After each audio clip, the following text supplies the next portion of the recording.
Good morning. The subcommittee will come to order. Without objection, the chair is authorized to declare witnesses of the subcommittee at any time. Members, let me thank you and hope that all of you have voted for the first two votes. What we'll do is we will continue to proceed until the end of the third vote. We will go break for the third vote and do the fourth vote and then return. So there will only be one break, and then we'll continue with our hearing. And we thank you for your cooperation. We'll all be watching the clock, but we'll proceed at this time. We welcome everyone for this morning's hearing on controlled substances, federal policies, and enforcement. Some of us are doing double duty. I'm wearing an orange mask, I believe, because I know that we are working toward a good response to the American people on ending gun violence. But today we're talking about trying to be problem solvers, if you will, in the ongoing war on drugs and the approach that has been taken. Before we begin, I would like to remind members, and so we welcome everyone to this morning's hearing on controlled substances, federal policies, and enforcement. Before we begin, I would like to remind members that we have established an email address and distribution list dedicated to circulating exhibits, motions, or other written materials that members might want to offer as part of our hearing today. If you would like to submit materials, please send them to the email address that has been previously distributed to your offices, and we will circulate the materials to members and staff as quickly as we can. I would also ask all members, both those in person and those attending remotely, to mute your microphones when you are not speaking. This will help prevent feedback and other technical issues. You may unmute yourself anytime you seek recognition. I would also remind all members that guidance from the Office of Attending Physician calls for all members to wear a mask even when they are speaking. I will now recognize myself for an opening statement. An important early focus of this subcommittee will be examining the many challenging issues relating to our federal drug laws. For far too long, our country has taken the wrong approach to drug abuse, criminalizing substance use instead of preventing and treating it. I am particularly concerned about how our past failed policies has disproportionately impacted communities of color. For instance, in the 1980s, Congress adopted harsh mandatory minimum sentences for crack cocaine offenses, subjecting thousands of individuals to needlessly lengthy terms of imprisonment, even during the era of just say no. That didn't apply across the board evenly, and there were those who tried to say no, but could not because of their sickness. That approach was wrong and continues to be wrong, disparately impacting African-American communities while fueling mass incarceration.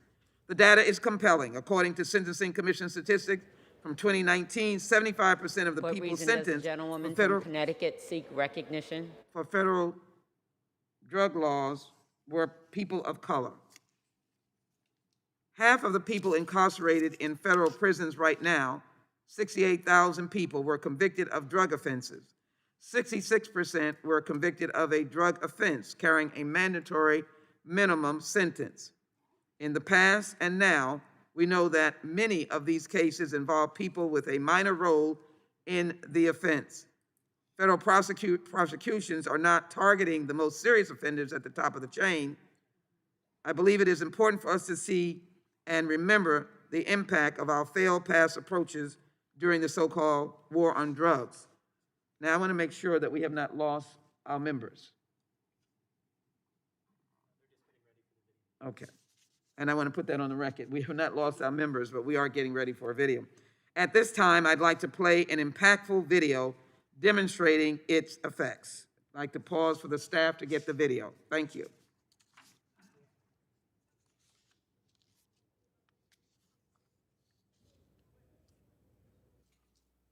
Nixon in 1971. In 1986, when I was coming of age, Ronald Reagan doubled down on the war on drugs that had been started by Richard Nixon in 1971. Drugs were bad, fried your brain, and drug dealers were monsters. The sole reason neighborhoods and major cities were failing. No one wanted to talk about Reaganomics and the ending of social safety nets, the defunding of schools and the loss of jobs in cities across America. Young men like me who hustled became the sole villain, and drug addicts lacked moral fortitude. In the 1990s, incarceration rates in the U.S. blew up.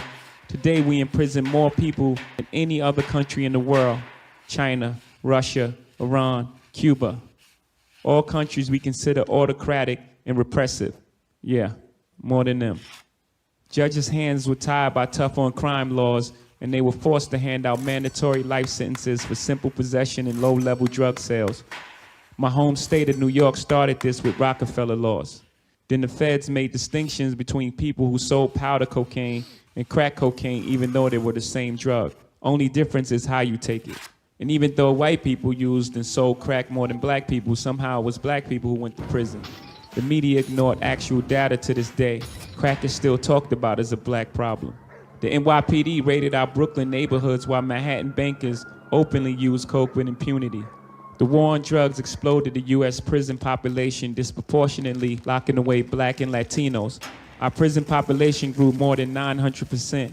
When the war on drugs began in 1971, our prison population was 200,000. Today it is over 2 million. Long after the crack era ended, we continued our war on drugs. There were more than 1.5 million drug arrests in 2014. More than 80% were for possession only. Almost half were for marijuana.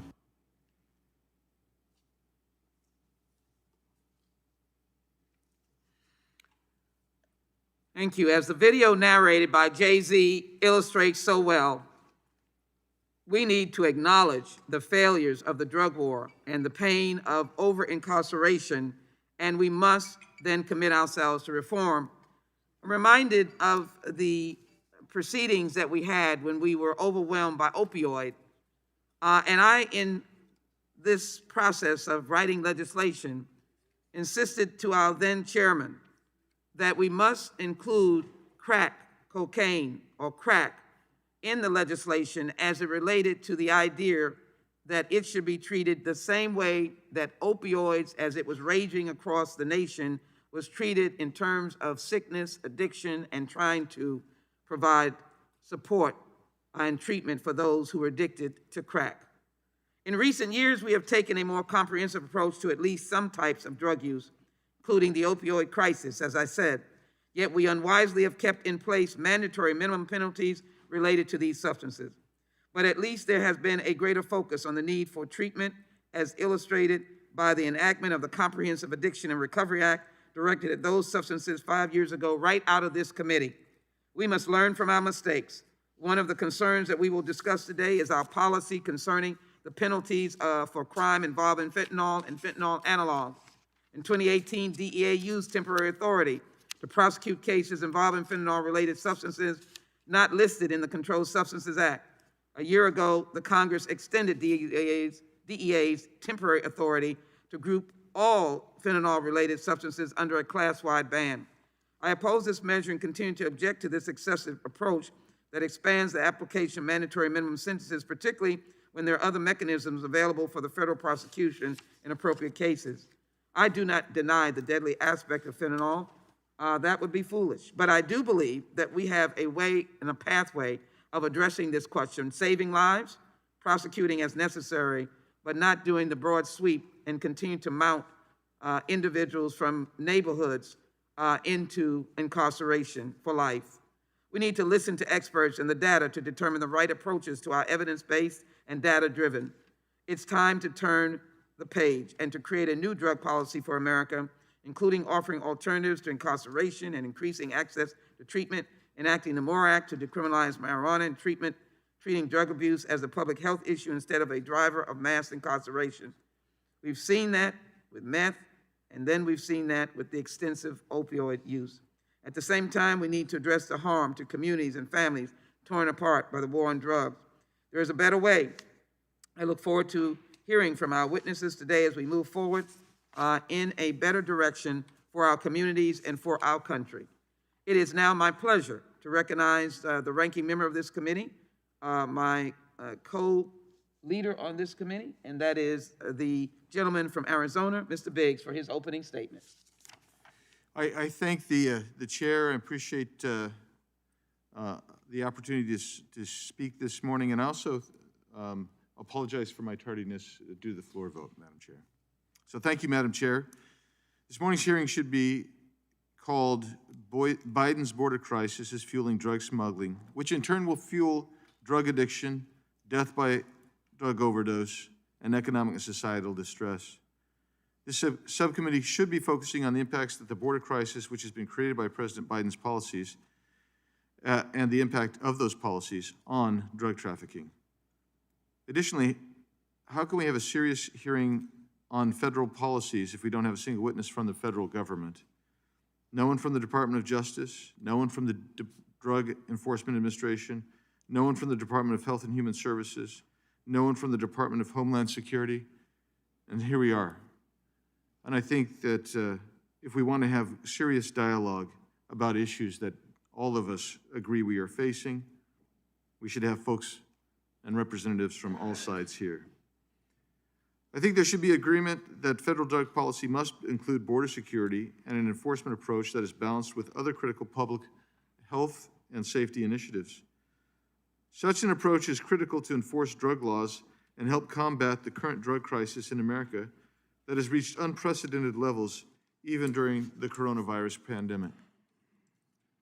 According to recent provisional data from the Centers for Disease Control and Prevention, between June 2019 and the first half of 2020, more than 81,000 people died from drug overdoses, signifying the highest number of overdose deaths ever recorded in a 12-month period. The Centers for Disease Control and Prevention reported that synthetic opioids, predominantly illicitly manufactured fentanyl, commonly laced with other poisonous drugs like heroin and cocaine, appear to be the main driver of the dramatic increase in overdose deaths in the United States. Similarly, the Drug Enforcement Administration, which is the primary federal agency responsible for enforcing federal drug law, recently reported that illicit fentanyl is one of the key drugs fueling the ongoing opioid crisis in the United States. Other poisonous drugs like heroin, methamphetamine, and cocaine also remain difficult challenges to public health and law enforcement. But how do these poisonous drugs pour into American communities and cities? Well, primarily through drug traffickers and cartels who smuggle them in at and between our southern borders ports of entry. Just this month, the Drug Enforcement Administration in its latest National Drug Threat Assessment underscored that the production and supply of fentanyl to the United States is being driven by Mexican drug trafficking organizations, while China remains a main source of supply for precursor chemicals. The Biden administration's immigration policies are exactly the wrong type of action we need to fight drug abuse in this country. We've all seen the news reports. There's a surge of people down at the border because of President Biden's magnet policies. Whether the Biden administration or our Democrat colleagues want to admit it, there is a crisis on the border. A porous southern border and the Biden administration's inaction to secure it is a recipe for chaos and disorder. The Biden border crisis is also an opportunity for dangerous drug and human traffickers to exploit non-existent or ineffective border controls, which is becoming a real problem given that the Biden administration has an open border policy and lacks enforcement. The crisis here today that we're discussing is frankly more than just about drugs coming across the border. Drugs, people, and other contraband are now able to flow across the border because CBP is focused on caring for aliens, flooding the borders, and therefore is less focused on enforcement activities. In a recent conversation, I learned that right now 80% of CBP's activities is used to processing paperwork and processing individuals, and only 20% for enforcing the border. We must not turn a blind eye to what is happening at our southern border.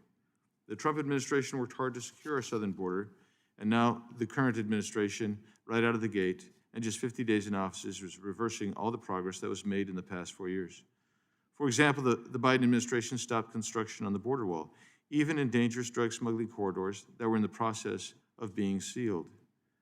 As the co-chair of the Border Security Caucus earlier this year, I led a tour of the United States-Mexico border in southern Arizona with a number of members of Congress. The situation at the border is a crisis, and drug traffickers are exploiting the chaos to conduct illegal activities. On February 9th, I, along with over 50 Republican members of Congress, wrote to President Biden about the rising crisis at our southern border, which must be taken seriously if we're going to address the use and abuse of fentanyl and other dangerous drugs in our communities. We must not treat this as a political game. We must not allow drug traffickers to be empowered by soft border policies that overlook enforcement of our laws. I hope this subcommittee will examine how our border insecurity contributes to the opioid epidemic in this country. Madam Chair, I thank you again, and I yield back. I thank the gentleman for his statement and his view. I'm now pleased to recognize for his opening statement. Well, thank you very much for holding this important hearing today. Drug addiction is a serious problem in our communities. The current pandemic has further worsened the tragic impact of overdoses as so many Americans continue to struggle through this isolating and stressful crisis. It is time for us to act quickly to advance smart, effective solutions at the federal, state, and local level. This Congress, we need to continue our committee's work to take steps to right the wrongs from the failed drug war. As we have all seen, that failure has been both exorbitantly expensive and frequently counterproductive, producing staggering incarceration rates for drug offenses and immeasurable harm to families, especially those coming from low-income communities and communities of color. As our witnesses will highlight today, too many people are serving unjustly lengthy prison sentences as a result of laws that were enacted decades ago, imposing mandatory minimum sentences. That approach was wrong then, and it continues to be wrong, disparately impacting minority communities while fueling mass incarceration. Mandatory minimum penalties are unwise, unjust, and unfair. The status quo is unacceptable, and we need to take a hard look at reforming these penalties. We can tackle these problems and set a new course. For example, I was pleased to work with my colleagues in passing the Marijuana Opportunity Reinvestment and Expungement Act, or MORE Act, at the end of the last Congress on a bipartisan basis. For far too long, we have treated marijuana as a criminal justice problem instead of as a matter of personal choice and public health. Whatever one's views are on the use of marijuana for recreational or medicinal use, the use of arrests, prosecution, and incarceration at the federal level has been both costly and biased. I have long believed that the criminalization of marijuana has been a mistake, and the racially disparate enforcement of marijuana laws has only compounded this mistake with serious consequences, particularly for minority communities. Thousands of individuals, overwhelmingly people of color, have been subjected by the federal government to unjust and lengthy sentences for marijuana offenses, especially because of mandatory minimum sentences that give the judges no discretion. This needs to stop. That is why I will be reintroducing the MORE Act to remove marijuana from the Controlled Substances Act and to provide restorative justice for communities that have been disproportionately impacted by the war on drugs. We know that the war on drugs, we now know that the war on drugs was a deliberate attack on racial minorities for political purposes executed by President Nixon. It's time we stopped. We also need to learn lessons from programs and alternatives that have been successfully pursued at the state and local level, not just with marijuana, but with other drugs as well. For instance, law enforcement assisted diversion programs known as LEAD allow law enforcement to divert appropriate arrestees from criminal court and instead to provide treatment and other services that address addiction and reduce recidivism. Developed and initially implemented in Seattle, the LEAD approach is now being used with success in other areas.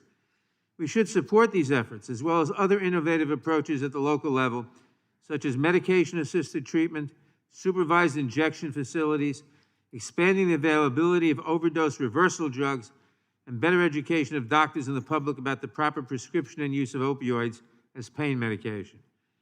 We will not be able to arrest and incarcerate our way out of a drug abuse crisis that has many causes. Instead, we must support the development and implementation of a variety of solutions as we consider our contribution to addressing this crisis. Additional reform is long overdue, especially now that we know from the testimony of Mr. Haldeman, who was one of Mr. Nixon's assistants, of the deliberately racially biased intentions of the war on drugs from which we're still suffering. I look forward to hearing from our witnesses today, and I hope that we can continue to find bicameral and bipartisan support for our legislative proposals. Thank you, and I yield back the balance of my time. The gentleman yields back the balance of his time, and now it's my pleasure to yield to the distinguished ranking member of the full committee, the gentleman from Ohio, Mr. Jordan, for his opening statement. Thank you, Madam Chair. The chairman of the full committee talked about smart, effective action to deal with the drug crisis. Smart, effective action would be to get control of our border, as the ranking member, Mr. Biggs, highlighted in his opening statement. That would be just common sense, but that's not what's happening. Not what is happening right now with this administration. In fact, it is so bad they're now putting migrant children in NASA facilities. So if we want to deal with this drug crisis and this drug issue, and I look forward to hearing from our witness, Mr. Malta, here in a few minutes. If we're going to do that, we need to get control of the border. And frankly, it's about time that the full committee have a hearing on something. I would suggest the border crisis would be a great issue to have a hearing on. Maybe the cancel culture, which is denying people their First Amendment free speech rights, would be a good issue to have a full committee hearing on. There's lots of things we can be discussing, but we have yet now, 2 months into the Congress, had a full Judiciary Committee hearing, the busiest committee typically in all of Congress, the committee charged with protecting people's liberties. We got a crisis on our border. We got a crisis with people attacking the First Amendment free speech rights of Americans, and we've yet to have a hearing. So maybe we should be doing that at some point here. But I think, obviously, right now, the border crisis is front and center, and this is something that we need to get a handle on if we're going to ever have a chance to deal with the drug issues that confront so many of our communities around the country. With that, I yield back. Gentleman yields back. I'm sure we welcome the gentleman's very pointed suggestions, and if I might, as a resident of a border state, having gone to the border many, many times and have seen the influx of unaccompanied children in the last decade, I know that this administration is working extremely hard not to put children in cages. So I thank the gentleman for his comments. We welcome them all the time. We now welcome all of our distinguished witnesses, and we thank them for their participation. I'll begin by swearing in our witnesses. I ask our witnesses testifying in person to rise, and I ask our witnesses testifying remotely to turn on their audio and make sure I can see your face and your raised right hand while I administer the oath. Please be unmuted at this time. Do you swear or affirm, under penalty of perjury, that the testimony you are about to give is true and correct to the best of your knowledge, information, and belief, so help you God? Yes. It was on video? Yes. Yes. Yes. Thank you.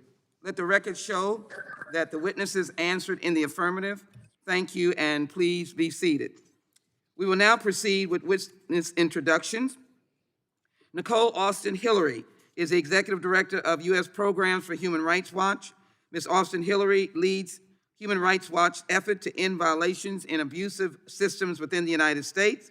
Her work is focused on addressing and combating systemic racism, as well as tackling problems within the criminal justice system. Human Rights Watch, under her leadership, has become an expanded and outstanding organization as the true watchdog of human rights in America and around the world. Welcome. Dr. Howard Henderson is the director of the Center for Justice Research at Texas Southern University. He is a senior fellow in governance studies at Brookings Institution and founding director of the Center for Justice Research. He is an expert on culturally responsive criminal justice research and has provided approaches to reducing disparities in the criminal justice system, a multitude of articles, and a great deal of passion. Dr. Henderson, we welcome you.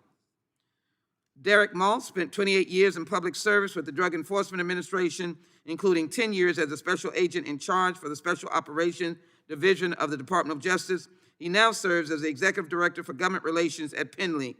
Mr. Maltz, we thank you for your service to this country. Welcome. Dr. Catherine Neal Harris is the Alfred G. Glassell III Fellow in Drug Policy at Rice University, Baker's Institute for Public Policy, a drug policy expert. Her current research focuses on the availability of drug treatment for all at-risk populations, the opioid epidemic, and the legalization of medical and adult use cannabis. Please note that each of your written statements will be entered into the record in its entirety. Accordingly, I ask that you summarize your testimony in 5 minutes. To help you stay within that time, for our witnesses testifying in person, there is a timing light on your table. When the light switches from green to yellow, you have 1 minute to conclude your testimony. When the light turns red, it signals your 5 minutes have expired. For our witnesses testifying remotely, there is a timer in the WebEx view that should be visible on your screen. Dr. Henderson, you may begin. Welcome. Thank you, and allow me to begin my testimony by expressing my humble appreciation for the opportunity to testify on the impact of federal drug policies on the criminalization of people of color. As a professor of justice administration and the director of the Center for Justice Research in the Barbara Jordan Mickey Leland School of Public Affairs at Texas Southern University in Houston, Texas, I would like to take this time to thank Chairman Nadler, Subcommittee Chair, my representative Sheila Jackson Lee, Ranking Chair Andy Diggs, Subcommittee Vice Chair Corey Bush, and the remaining members of the U.S. House Committee on the Judiciary Subcommittee on Crime, Terrorism, and Homeland Security. I must express more gratitude and appreciation to Congresswoman Sheila Jackson Lee for her unwavering support of our university, its students, faculty, and staff. Her expectation of evidence-supported research and decision-making has served as continual motivation for all of us at Texas Southern University in Houston, one of the largest historically Black colleges and universities in the country. Her support of our efforts does not go unappreciated. I present this statement for the record with respect to the congressional hearing on controlled substances, federal policies, and enforcement on this day, March the 11th, 2021. The testimony will provide a brief overview of the evolutionary impact of drug policies on the Black community. As suggested, I will present an equity-based framework for reframing the federal drug policies that will serve as a basis of my conclusion. In this testimony, I offer a structured and historical overview of the differential impact of the federal drug policies enforcement tradition. It must be understood that the inequality caused by federal drug policy is but a continuation of the historical process of cultural, institutional, and structural oppression. Federal drug policy actually has a deep historical and institutional roots that predate the 1960s. In the current testimony, I posit that the contemporary American federal drug policy and its relationship to racial inequality is only the latest chapter in an unremitting narrative in which the drug legislation constitutes the middle ground of a race and class stratified social order. In other words, this inequality has emerged from the dialectical production and reproduction of a racist logic as part of the broader culture of control. The objective of my testimony is not to say that the situation has remained unchanged from America of old, but our current racialized social order is not wholly divorced from the past.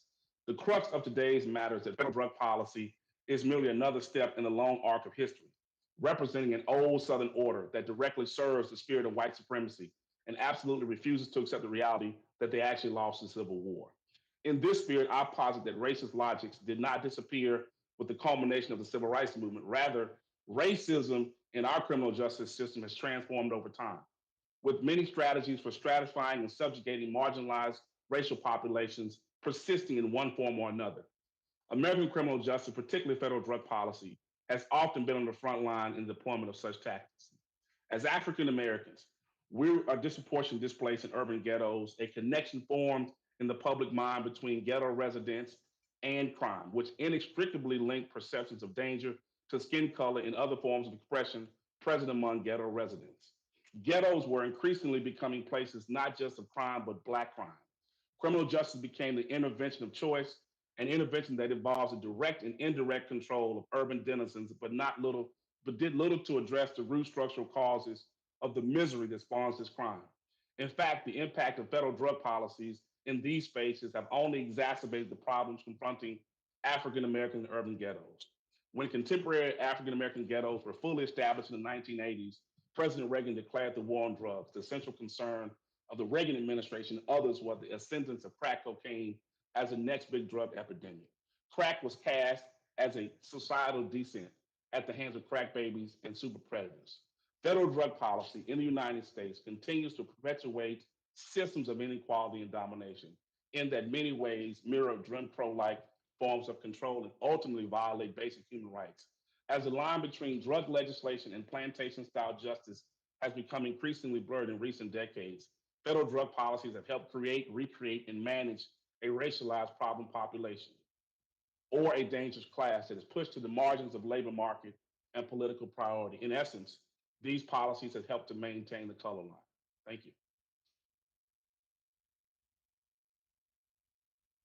Testimony, and thank you for the time in which you completed your testimony.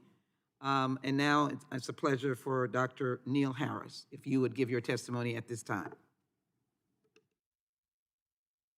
Good morning. I'd like to thank Chairman Nadler, Subcommittee Chair Sheila Jackson-Lee, Ranking Chair Andy Biggs, and Subcommittee Vice Chair Corey Bush, and all members of the committee for this opportunity to testify for this hearing today.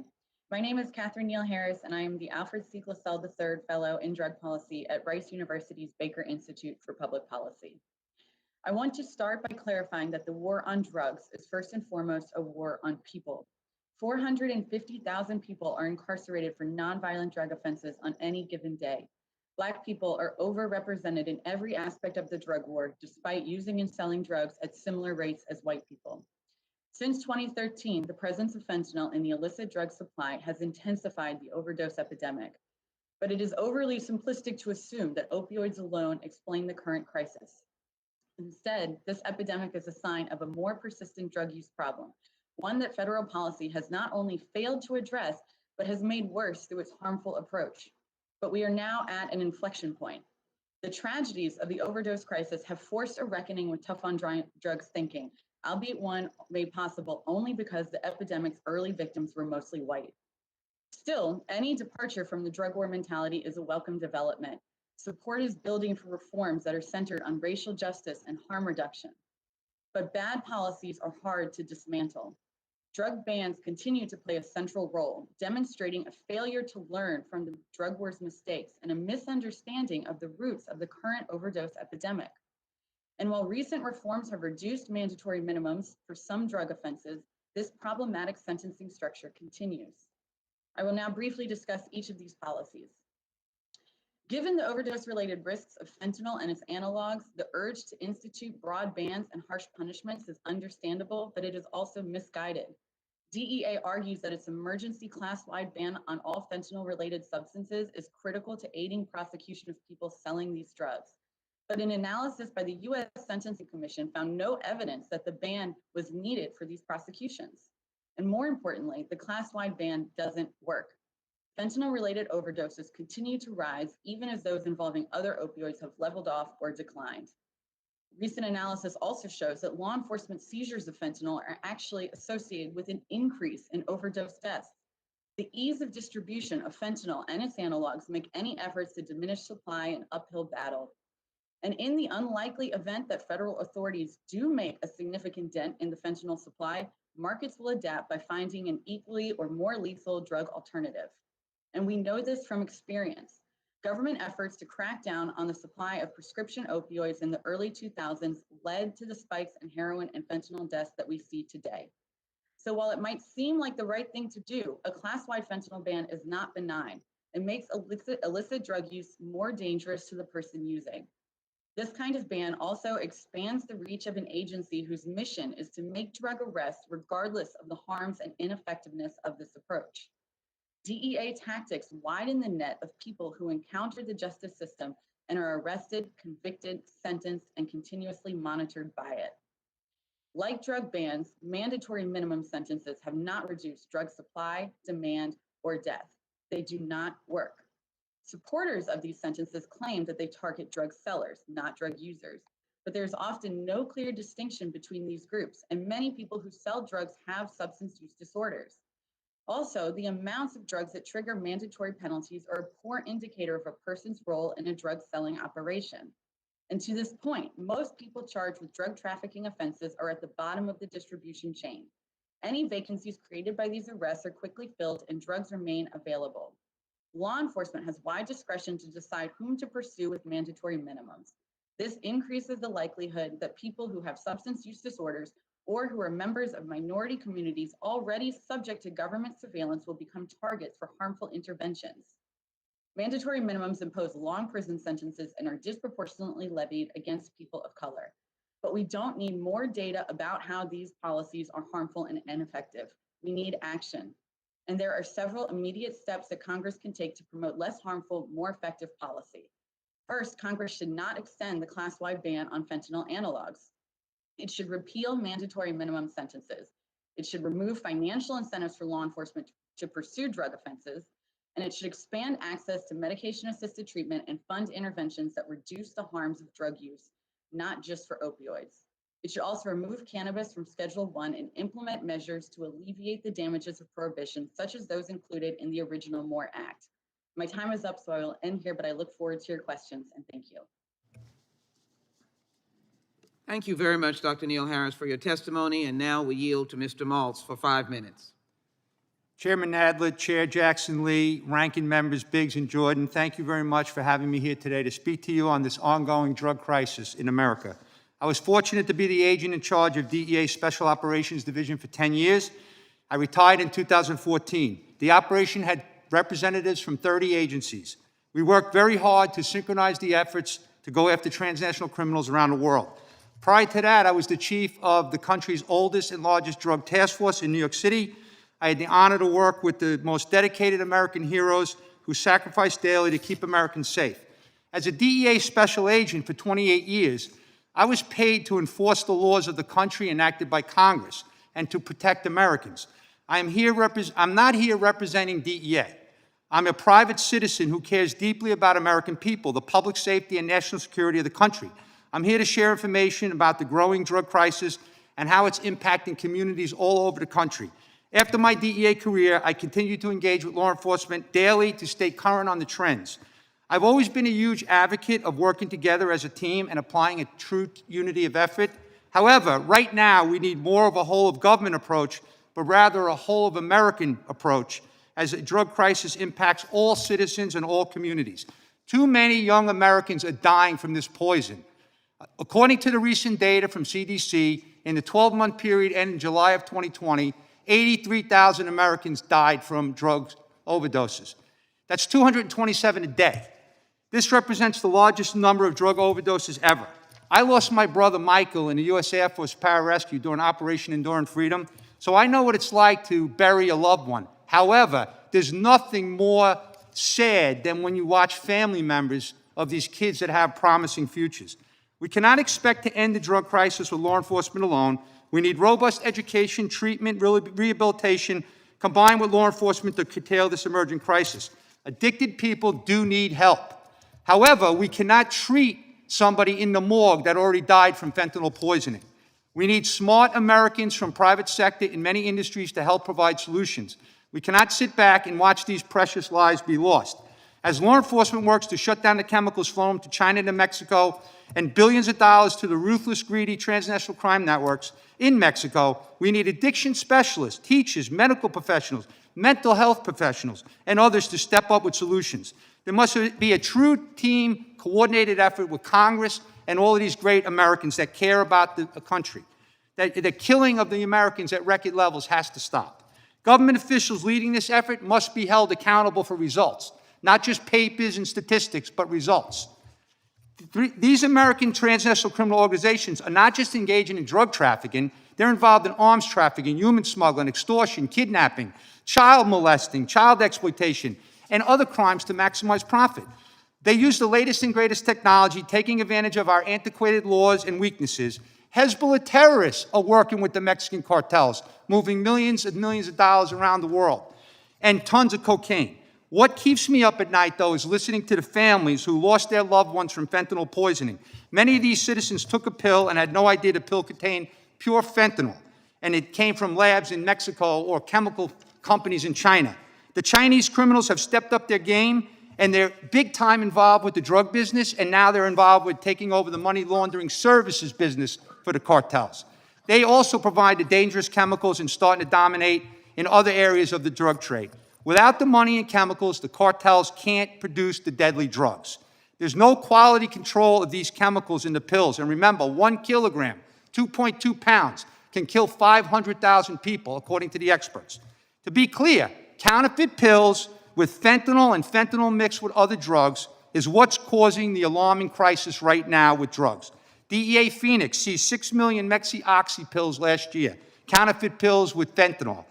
That means that DEA and their partners potentially saved over 1 million people's lives because those pills kill instantly.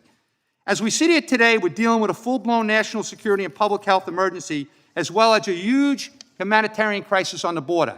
Our brave men and women at CBP are transitioning from border to security to migrant care. That's no good. The Mexican transnational criminal organizations are taking full advantage of that, and they're flooding the zone. They're flooding the country with drugs and people. They can easily send special agent aliens into the country with dangerous drugs as they import guns and cash into Mexico. We need Congress to support law enforcement, provide the tools and resources to battle these dangerous adversaries and very complex criminals. The country is very vulnerable if the good guys don't have the tools. And right now, they're losing the tools in the toolbox. Thank you for the opportunity to appear today on this important topic, and I'm happy to answer any questions. Thank you. Gentleman's time has expired. Now recognize, and thank you for your testimony, Ms. Austin Hillary. Recognized for 5 minutes. Unmute. Jackson Lee.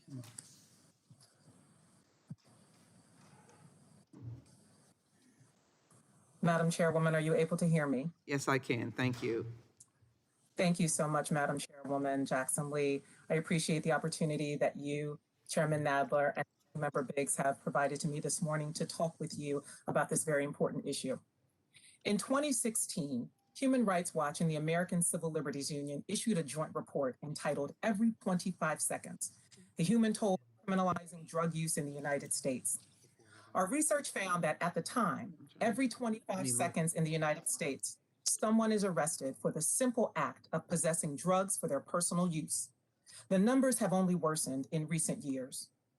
We are way overdue for identifying and implementing more sound, effective, and rights-respecting policies to address this problem. To do so, we have to have honest, direct, and fact-based discussions on exactly what the cost of these policies has been, and equally honest discussion about what real reform looks like. First, we need to have a discussion about racial disparities. Communities of color and low-income people are disproportionately impacted by drug arrests and the unintended consequences of those arrests. The criminalization of drug possession has served as an excuse over the last several decades for authorities to significantly increase the presence of police in these communities and enforce laws on simple drug possession in racially discriminatory ways. Second, it is imperative that we look at the collateral consequences resulting from our current drug policies. A drug conviction keeps many people from getting a job, renting a home, and accessing benefits and other programs they may need to support themselves and their families. Federal law allows states to lock people out of welfare assistance and public housing for years, and sometimes even for life based on a drug conviction. People convicted of a simple drug possession may no longer qualify for educational student loans. They may lose their driver's license. They may be banned from juries and may face deportation if they are not U.S. citizens. And in many instances, some will lose the precious right to vote. These limitations amount to nothing more than labeling these individuals as second-class citizens. Laws criminalizing the possession of drugs for personal use are inconsistent with a respect for human autonomy and has yielded few, if any, benefits. Criminalization, simply put, is not an effective public safety policy. It is counterproductive to public health strategy and often means cycling in and out of jails or prisons with little to no access to voluntary treatment. Several countries like Portugal are experimenting with models of decriminalization. Several states in the U.S. are examining the same, with Oregon being the most prominent, having recently passed a ballot measure preventing arrests for low-level drug possession. The work of nations like Portugal and states like Oregon can serve as a template for what is possible in the United States. Now, let me be clear in saying this. Ending the criminalization of simple drug possession does not mean turning a blind eye to the misery that substance use disorder can cause in the lives of individuals and their families. On the contrary, it requires a more direct focus on effective measures to reduce the harms associated with problematic drug use. Congress has this opportunity today. Criminal law does not achieve these important ends, but rather causes additional harm and loss. The war on drugs was a flawed plan, and it simply didn't work. Federal implementation of mandatory minimums, along with harsh sentencing guidelines, has severely lengthened prison sentences and contributed to an over 500% increase in the current prison population since 1980. Congress now has the means and the tools at its disposal to ensure that criminal laws permit judges to impose proportionate sentences, ensure a class-wide ban on fentanyl-related substances, pass the Justice Safety Valve Act of 2019, pass the Mandatory Minimum Reform Act of 2020, avoid delay in passing legislation making sentencing reforms from the First Step Act of 2018 retroactive, pass the Second Look Act, and pass the MORE Act. Congress can make transformative changes to drug policies that finally provide an equitable, compassionate, sound solution to addressing these numerous concerns. That is what real reform looks like. Thank you. Thank you so very much, Ms. Austin Hillary, for that testimony. And as well, thank you for the divergent but also seemingly consistent view of all of our witnesses. And certainly, we do not take lightly the dangers of drug use or the dangers of cartels or large organizations. We know that we can, in essence, walk and chew gum at the same time and try to deal head on with this horrible rage of addiction and the plague of major cartels and criminal activities. We can do that in the right way. So we thank you very much. The time is now for questions, and we'll now proceed under the 5-minute rule. With questions, I'll begin by recognizing myself for 5 minutes. The answers of the witnesses are so very important, but we ask that they are succinct so that we can get as much on the record of your vital information as we possibly can. Quickly, decades of unequal enforcement of drug laws against Black and brown communities have resulted in long-term damage to families, economic opportunity, mental health, well-being, and overall quality of life. Certainly, Dr. Henderson, as you've indicated, it's impacted communities of color. We've been underserved in healthcare and other aspects of treating that disease and addiction. Last Congress, Chairman Nadler and I worked to pass the MORE Act. Isn't it true that we need these kinds of reforms to bring more economic opportunities to communities most adversely impacted by the war on drugs, and as well the ending of mandatory minimums and a different construct? Can you answer that question, please, Dr. Henderson? Yeah, yes, it is true that we need more policies in that direction because we understand that a significant majority of individuals who are caught in this trap are doing it because they don't have economic opportunity in many of their communities.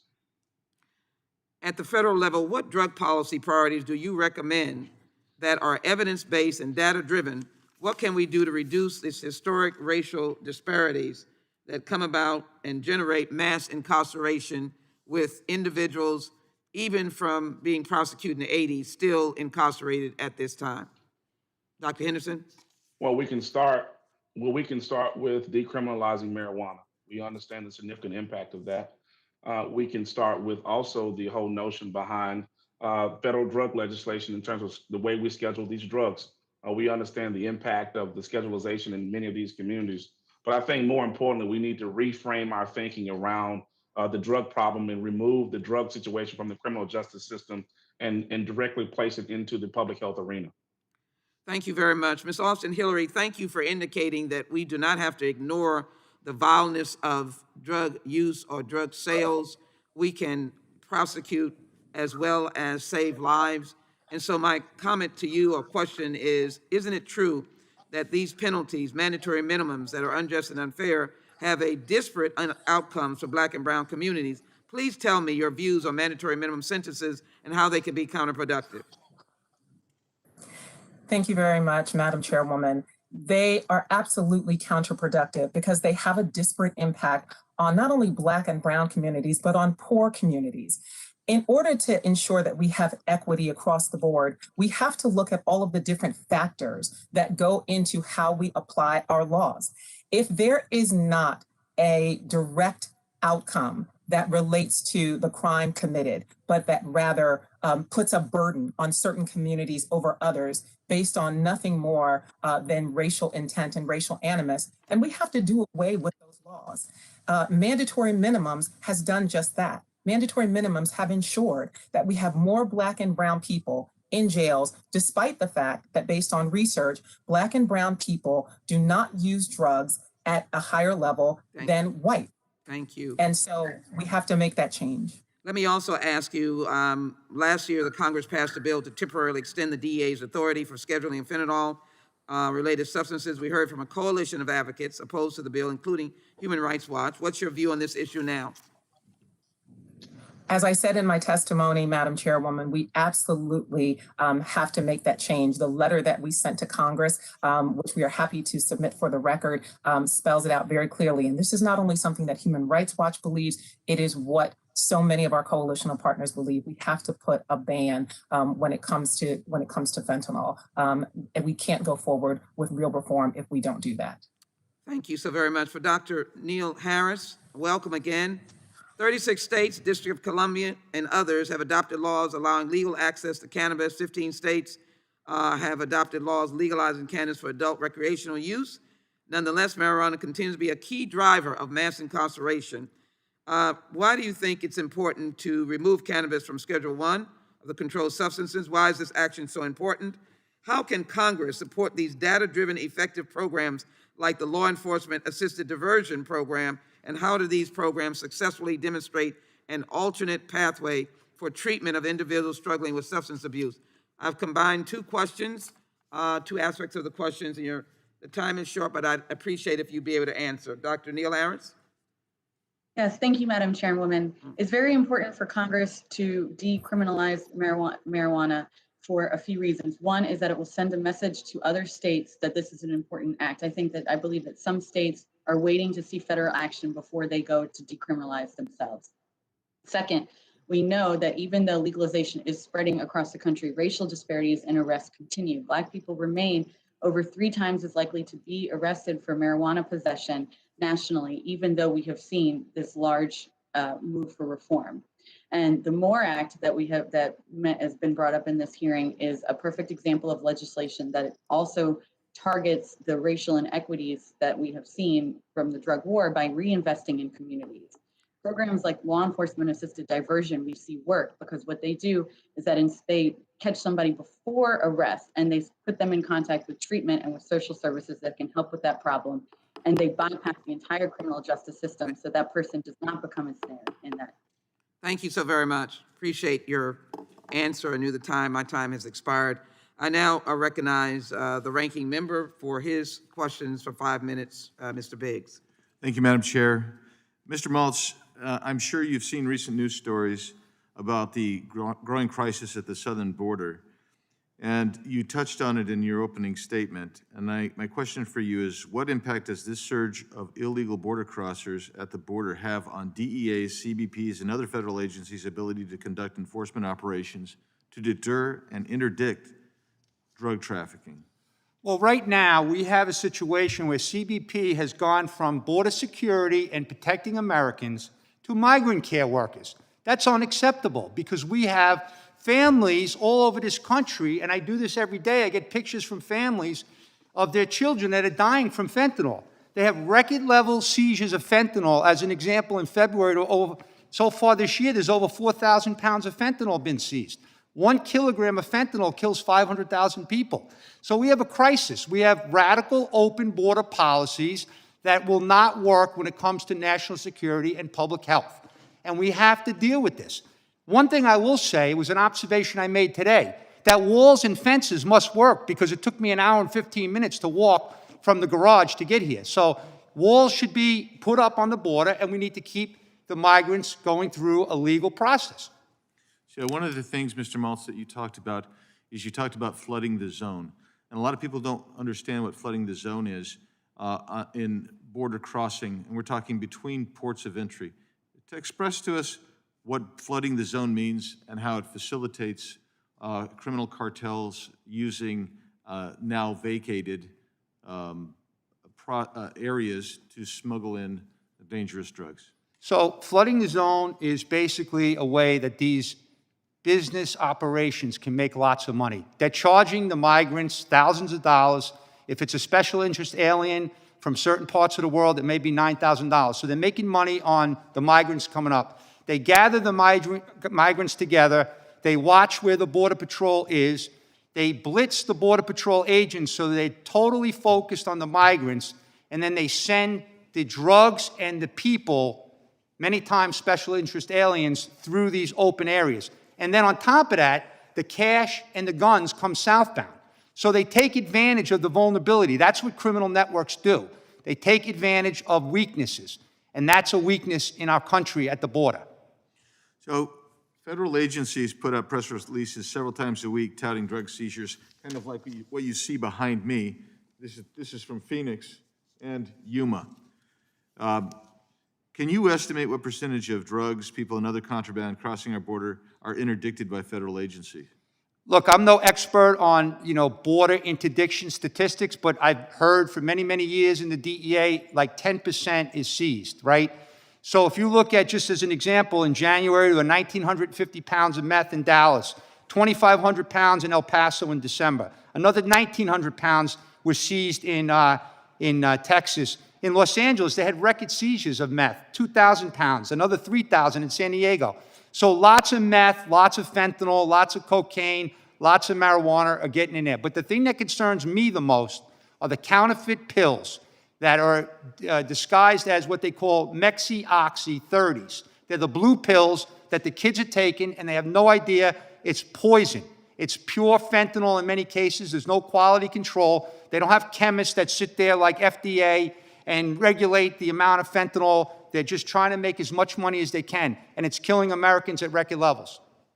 And Mr. Maltz, as we get toward the end of your testimony, or my opportunity to ask you questions, you talk to the parents of victims of overdose and drug use on a regular basis, daily. Right, and that's why I'm here, by the way. My passion is for the American people and the public and public safety. I'm not here getting paid. I have no agenda. This is Joseph Dean from Connecticut, 23-year-old. The mother had to put up billboards in Connecticut to get the attention about how bad this crisis is, the murders with fentanyl. These are all the pictures I get from families every day on Facebook. I don't look at the race and the background of these people. I'll take any photo that they send to get the word out there. These kids are dead, and they're not going to come back. They don't have a future because of this poisonous chemical coming from labs in Mexico. Madam Chair, I'd request without objection that his three visual aids be admitted into the record. No objection, so ordered. Thank you. And with that, I thank you, Mr. Maltz. Thank you, Madam Chair, and I'll yield back. Thank you. Thank you so very much. The gentleman yields back. The gentleman from New York is recognized. Chairman of the committee for 5 minutes. Thank you, Madam Chair. Dr. Austin Hillary, I just want to clarify, the letter to us you cited concerning the class-wide ban on fentanyl analogs opposes the extension of DEA's order. Isn't that the position in the letter? Yes, it is, Mr. Chairman. Okay, thank you. For Dr. Neil Harris, please tell us more about your views on the class-wide ban. Yes, thank you, Mr. Chairman. I would like to briefly respond to the point about the border and the drugs that are coming across the border, and just remind everyone that the reason that we have so many drugs coming into this country is a direct result of prohibitionist policies. And the fact that 90% of drugs remain unseized goes to show the ineffectiveness and the fact that people are still getting access to these drugs. Thank you. Problem with the class. Go ahead. Go ahead. Oh, with respect to the class-wide ban, I was just going to reiterate that the bans themselves, when you ban a certain substance, people, chemists, traffickers, people selling, people using will find alternatives. That's how we got to the point where fentanyl is so prevalent in the heroin supply, because heroin was prohibited. So we had to people found a different way to get something smaller and more lethal to supply the demand that exists in this country. We have to focus on reducing the demand. As long as we focus on the supply, we will continue to see more deadly alternatives come to this country and continue to contribute to the overdose epidemic. Thank you. In 2018, the New York Times reported that in New York City, Black people were arrested on low-level marijuana charges at 8 times the rate of white, non-Latino people over the past 3 years. In Manhattan alone, Black people were arrested at 15 times the rate of white people. As you know, I am the author of the MORE Act, a bill that would eliminate marijuana from the list of federally controlled substances. Could you describe, please, why this is the right policy and why it's necessary to help communities most adversely affected by the war on drugs? The MORE Act is essential because what we have seen so far with decriminalization and legalization throughout the country is that the racial inequities continue. Even in states that have legalized, you continue to see racial disparities in arrest rates. The MORE Act is essential because not only does it decriminalize, which sends a strong message to states, but it also lays a blueprint for how to redress the harms of the drug war through actions such as barring discrimination for public benefits and social assistance and all of those important components. It bars discrimination against those for people who have been convicted of marijuana-related offenses. It also lays out a process for expungement for past convictions.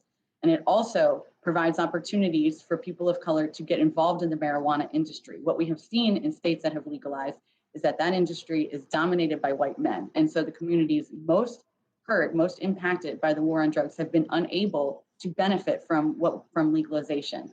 The MORE Act is critical to be able to enforcing that and to seeing that progress. Thank you. Ms. Austin Hillary, reverse sting operations are a technique in which the DEA and other law enforcement agencies approach people and induce them to rob fictional drug stash houses. The use of reverse stings in the Southern District of New York reveals a troubling pattern across the country. The operations overwhelmingly target people of color and lead to mandatory minimum sentences or other significant penalties for fictional crimes that do not reduce the flow of drugs.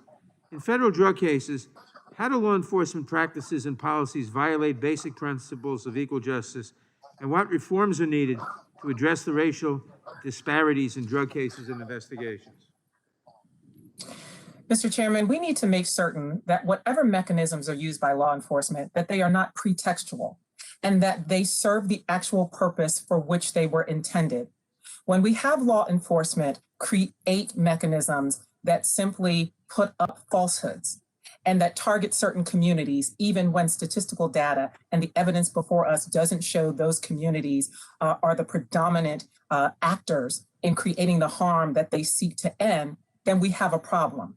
We at Human Rights Watch want to make sure that whatever policies and mechanisms are put in place are based on real data and real research and not based on any kind of political wants and desires and needs to increase numbers so that law enforcement can look like they're doing their job. Their job is to protect communities and keep them safe. And frankly, what we'd really like to see is more funding go to ensuring that people are healthy and safe and get the kind of support that they need to care for themselves and their families so that these issues will become less prominent and there will be a lesser need for law enforcement interaction. Thank you. My time has expired. Has expired. It is at this time that I'm going to call for a recess for members to be able to vote. Witnesses, if you can turn off your mics at this time, and we will call you to order after the vote on the floor of the House. Thank you so very much. The committee now stands in recess.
The hearing will resume soon. Can I ask that all witnesses come back to their chairs and turn their cameras on? Thank you.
I now call back to order the Crime Subcommittee hearing, House Judiciary Committee, Controlled Substances, Federal Policies, and Enforcement hearing today on Thursday, March 11th, 2021.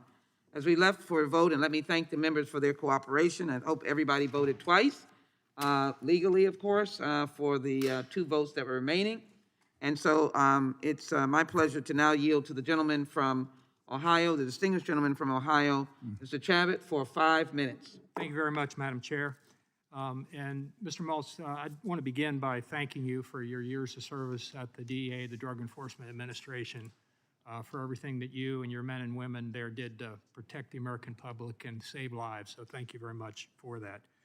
My first question, I believe it was posited by the other side a while back that essentially if we legalized or decriminalized drugs, we'd probably have less of that coming in at our southern border. Yet there are quite a few states now that have legalized marijuana, and the amounts coming in at the southern border has continued to be on the rise. So is that your understanding?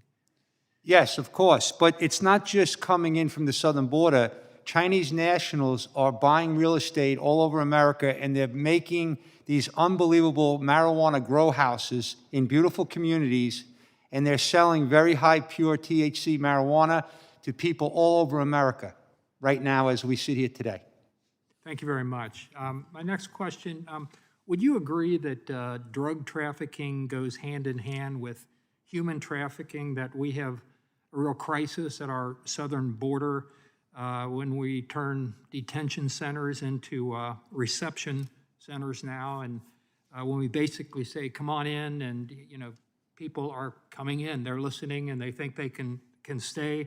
And you mentioned it took you an hour and 15 minutes, I think it was, to get beyond the walls and barbed wire that we have around this facility now here in Congress, yet construction on the wall at our southern border has been stopped, ceased, terminated, at least during this administration.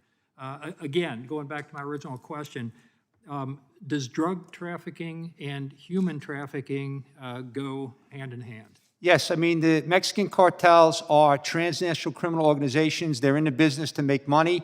They're charging these poor migrants thousands of dollars to be escorted up to the border. They're using them. They're tagging them now. They're putting wristbands on them so they can keep track of the money owed. So if they don't pay the money, their families or they die. And so you also had that incident in January where there were a 2,000-mile journey from Guatemala. There were 19 migrants murdered and burned to a crisp because they didn't pay their taxes to the cartels. And so it's a very, very dangerous situation. It is a huge humanitarian crisis, and it's really, really sad. Thank you very much. And I read your statement before you came, and you only get 5 minutes, so you don't have a chance to get all of that in there. So one of the things you mentioned in there that I thought was worth bringing up here is the Sicarios, which a lot of people may not necessarily be familiar with the term, but essentially, drug thugs, hitmen, muscle that are training young, impressionable, drug dealers who get across our border, come here, and are setting up shop in cities across the country. And the propensity for violence that these people are equipped with and willing to do. Could you discuss that? Yeah, I mean, look, the Mexican cartels are hiring former military and police officers, and obviously the corruption is through the roof in Mexico, so they're paying these people a lot more than they would get paid in the police jobs or, military. And then they get trained in professional facilities, they have indoor ranges, they have plenty of ammunition, and then they recruit kids, these young kids that just want to make some money, and they go out and they just start killing people. And it's very dangerous because they don't just kill people with guns. They chop people up. They hang people's heads from bridges, from fence posts. They send heads in coolers with blood to people to intimidate. They tie notes over people. There was one famous case where they roll heads on the dance floor. But then they make their way into the country, and then there's some violence in our country. There's spillover violence in the country, depending on how you define that word. Some people define the word as deliberate attacks against U.S. people. I don't see too much of that, but I see, cartel violence, right, at levels we've never seen. And I could talk all day about the stuff I witnessed when I was the head of the SOD operation.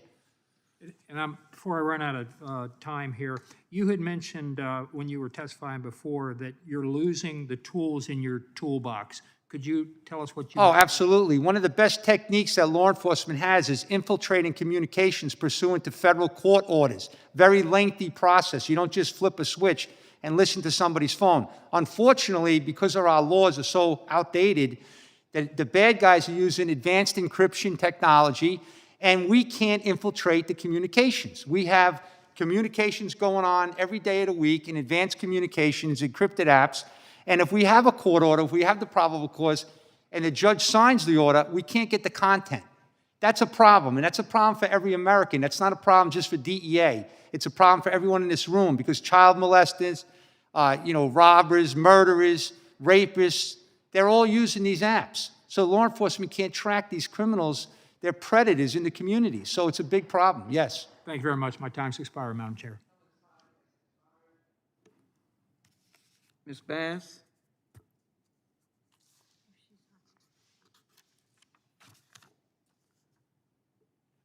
Recognize Ms. Demings for 5 minutes.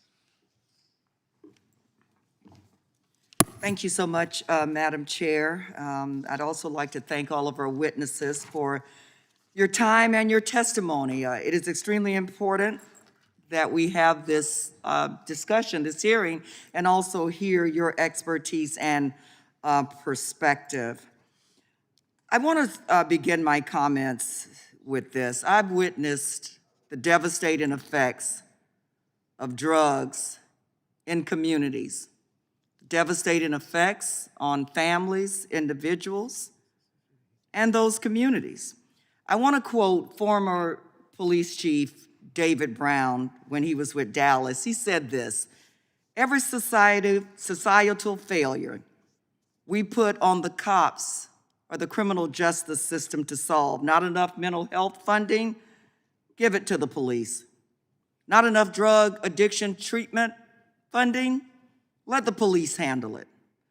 We say in Orange County, Florida, that the Orange County Jail is the biggest mental health treatment facility and the biggest drug treatment facility in the region.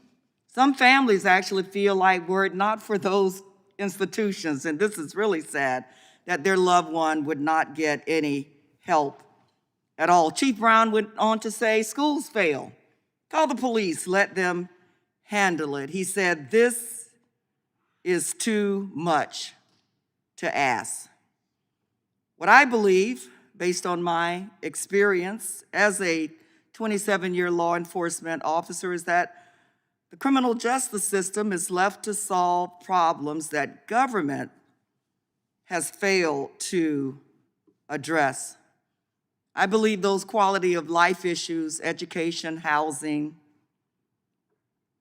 poverty, economics, wages, are directly tied to our criminal justice system. Dr. Henderson, I'd like to begin with you. If you could please talk about what you believe is the nexus between the failures of our criminal justice system and, say, those quality of life issues in communities that we care about. I care about all of them, like poverty. Thank you so much for taking that position. I myself spent a number of years working as a probation officer. And that's where I learned the do no harm approach. When you look at the war on drugs and you think about every 25 seconds, someone being arrested for drug possession, but you think about the families that are directly impacted. We know all the stats. We know that. But what we don't really think a lot about it are the residual impacts of this reality in these communities that have decimated many American families. Since 1971, the war on drugs has been estimated to cost this country over $1 trillion.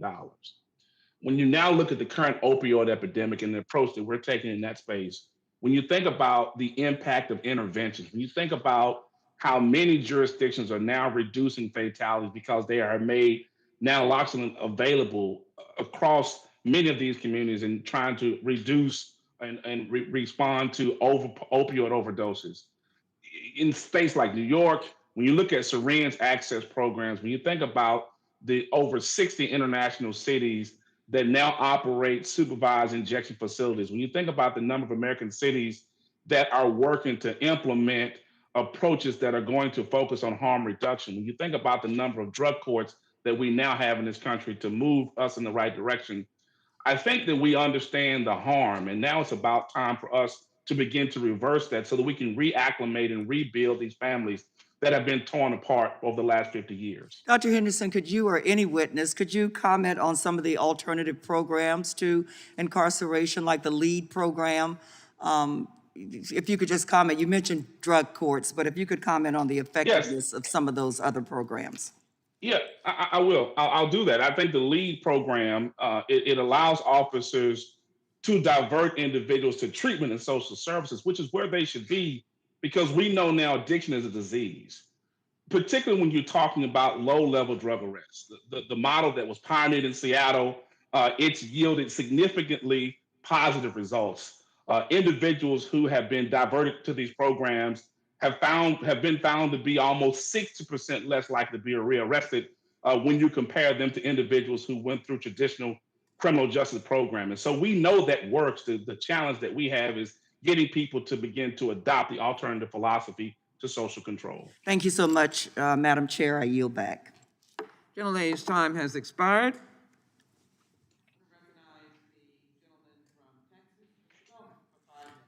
Thank you, Madam Chair. Mr. Maltz, you were talking about the horrendous corruption in Mexico. I know you were with the DEA for a long time. Have you ever traveled to Mexico? Yes, sir. And you know, they've got hardworking people there, right? Absolutely. And of course, I think it's wonderful when the majority of the people have a faith in God, which is what I find in Hispanics and Central Americans. And also they have a love of family.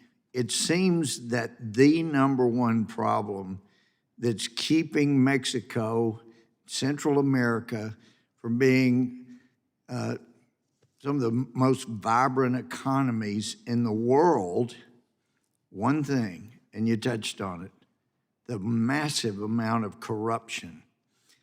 Are you aware of corruption from any source in Mexico besides the drug cartels? I mean, I'm aware of the massive corruption up to the top in the Mexican government. The DEA actually recently had a major success with the arrest of the former defense secretary, Cienfuegos. They indicted him in the Eastern District of New York, and he was running the country's army, okay? Also, Genaro Garcia... Literally running the country, Mexico's army? He was running the army, but working with the cartels. And Genaro Garcia Luna was running their public safety. He was arrested and is in jail in America. So the corruption is off the charts with the cartels. If you paid attention to the Chapo Guzman trial in New York, there were allegations of the bribes they were making even to the former president of Mexico. Okay? So, yeah, it's off the charts, and they get all the money from America, and the money doesn't go to the people, it goes to the corrupt politicians. Yeah, well, and you mentioned about people, and I've spent lots of nights on the border, days, but also all night, many times, and I've been there as they go through, the Border Patrol goes through the questions, you know, and they have their checklist, but a lot of times they'll add questions like, how much did you pay to, and the money all ends up going to the cartels. They sometimes pay coyotes or gang members to get them across. But most of the time, they'll say $5,000, $6,000, $7,000, $8,000. And when the Border Patrolman says, you don't have that kind of money, well, I'm gonna be able to pay it off when I get where I'm going. I've seen them, people stand in line waiting to be asked their in-processing questions, and they're passing addresses. Oh, I like yours better, and they're switching addresses. They apparently are given addresses where they're supposed to go to sell drugs or be involved in sex trafficking, whatever, and they're given the location of the city and place they're supposed to go. You've seen that, I'm sure. Right, and that's what I was talking about before. The most recent is the wristbands. They're giving them wristbands, and they're finding wristbands, which is actually tracking them as commodities. And if they don't pay, their families are in danger, and they're in danger when they come back one day, or if they're even in the U.S., they're in danger. Well, I have read estimates like $80 billion just on drug trafficking that the cartels bring in. Now that they've been in human trafficking for a while, it's amazing. What a business model. Your employees pay you to be indentured servants for the future. What would happen if we completely secured, not closed, but secured our southern border? What would happen to the cartels in Mexico? Well, the cartels are very innovative. They would figure out ways to get their supply to the unbelievable demand we have in America, but it would cause a lot of stress for them at the border. They would start using different methods, tunnels, and they'd use container ships. Yeah, but we've got technology now, if we would use it, that not just the microphones underground like the old days in West Berlin, but we have some really good methods of detecting tunnels. Absolutely. There's technology that we have now we didn't used to have. Wouldn't you surely agree that if we completely secured the border, including a very strong program to find out tunnels, it would minimize the amount of money that's pouring into the drug cartels and severely limit the corruption there? Absolutely. They need the people here to run their operations in almost every city in America. This is not just the big cities, New York and Chicago and Los Angeles. This is cities all throughout America. So they need the people. So if the people here, they have trusted confidants to work as leaders of their cartel in our different cities. So the people are so important, and that's what they're doing. They're taking advantage of the wide open border.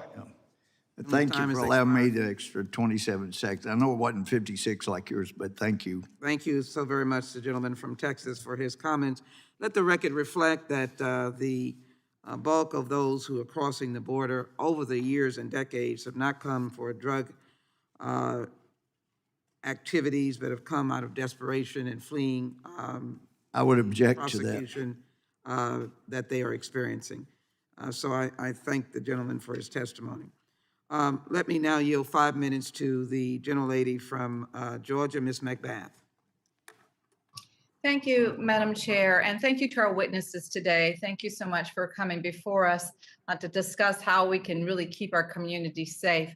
I also want to thank the many researchers at the Centers for Disease Control and Prevention, and that's in and also near my district. And their research is very critical to making sure that we're making informed public health decisions. Unfortunately, as we have mentioned, the CDC research shows that the opioid deaths have accelerated under the COVID-19 pandemic, which really compounds the tragedies that we're facing now. And I know that we've got to do more to save lives from drug addiction and overdoses using the tools of public health and improvements to our justice system. So I'm pleased that we're having this discussion today because it's vitally critical.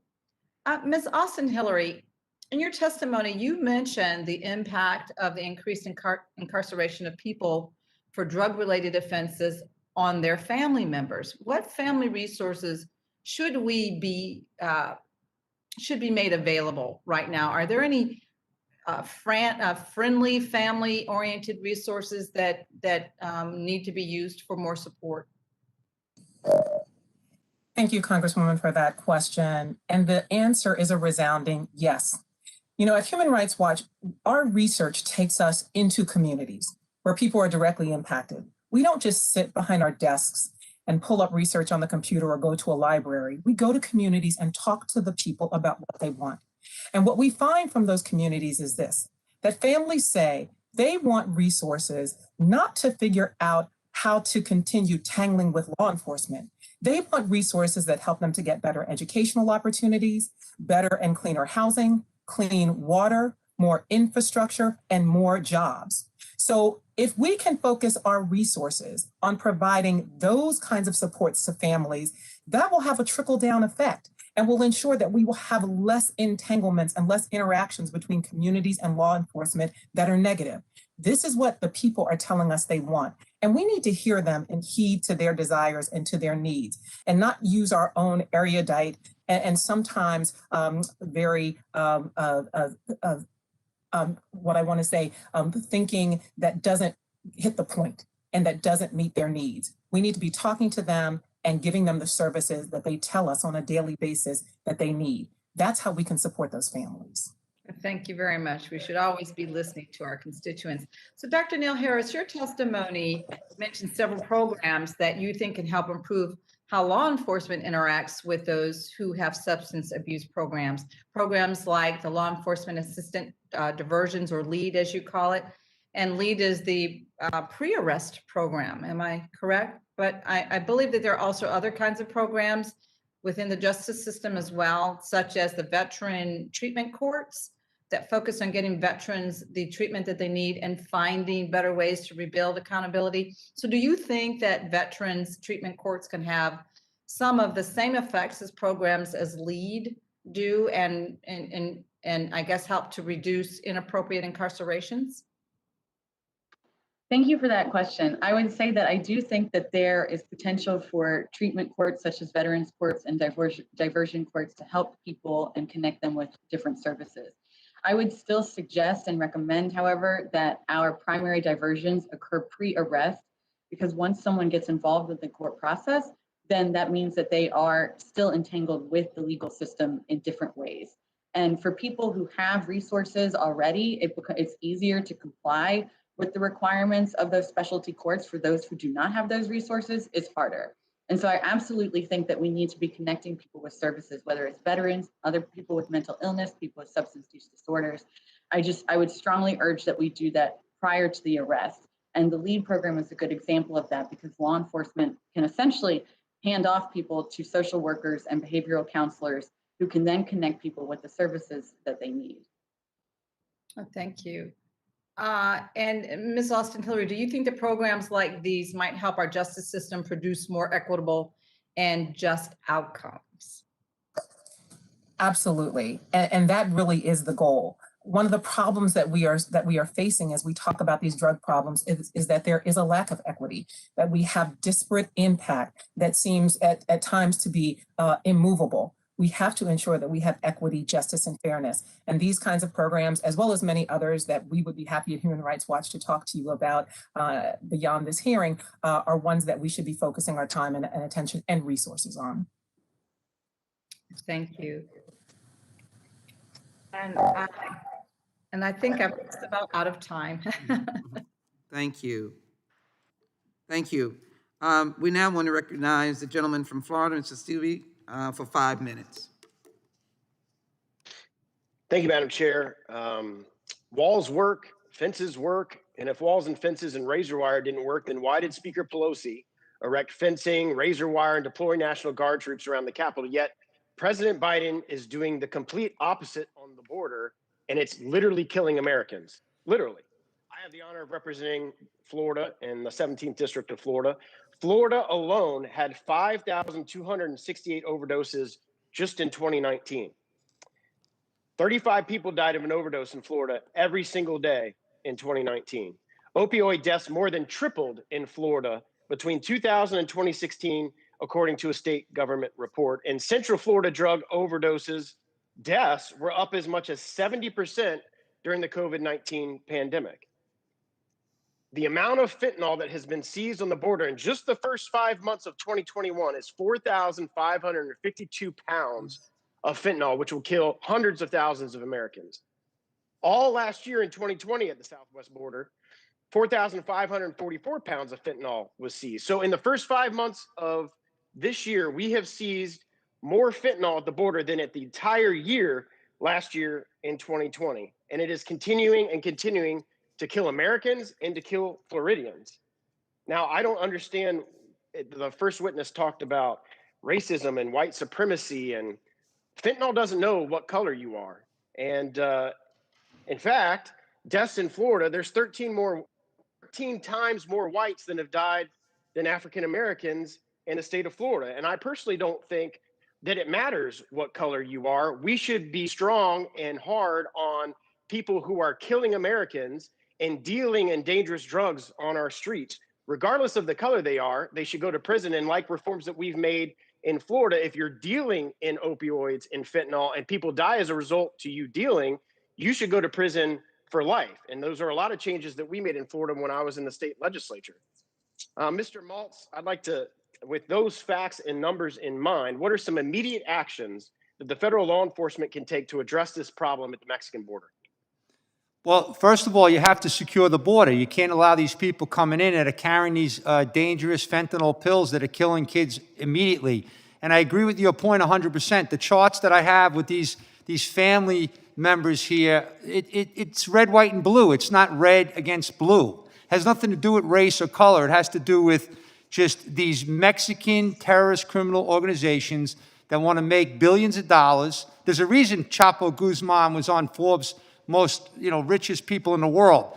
They make a lot of money, they take advantage, they destroy families, they destroy communities.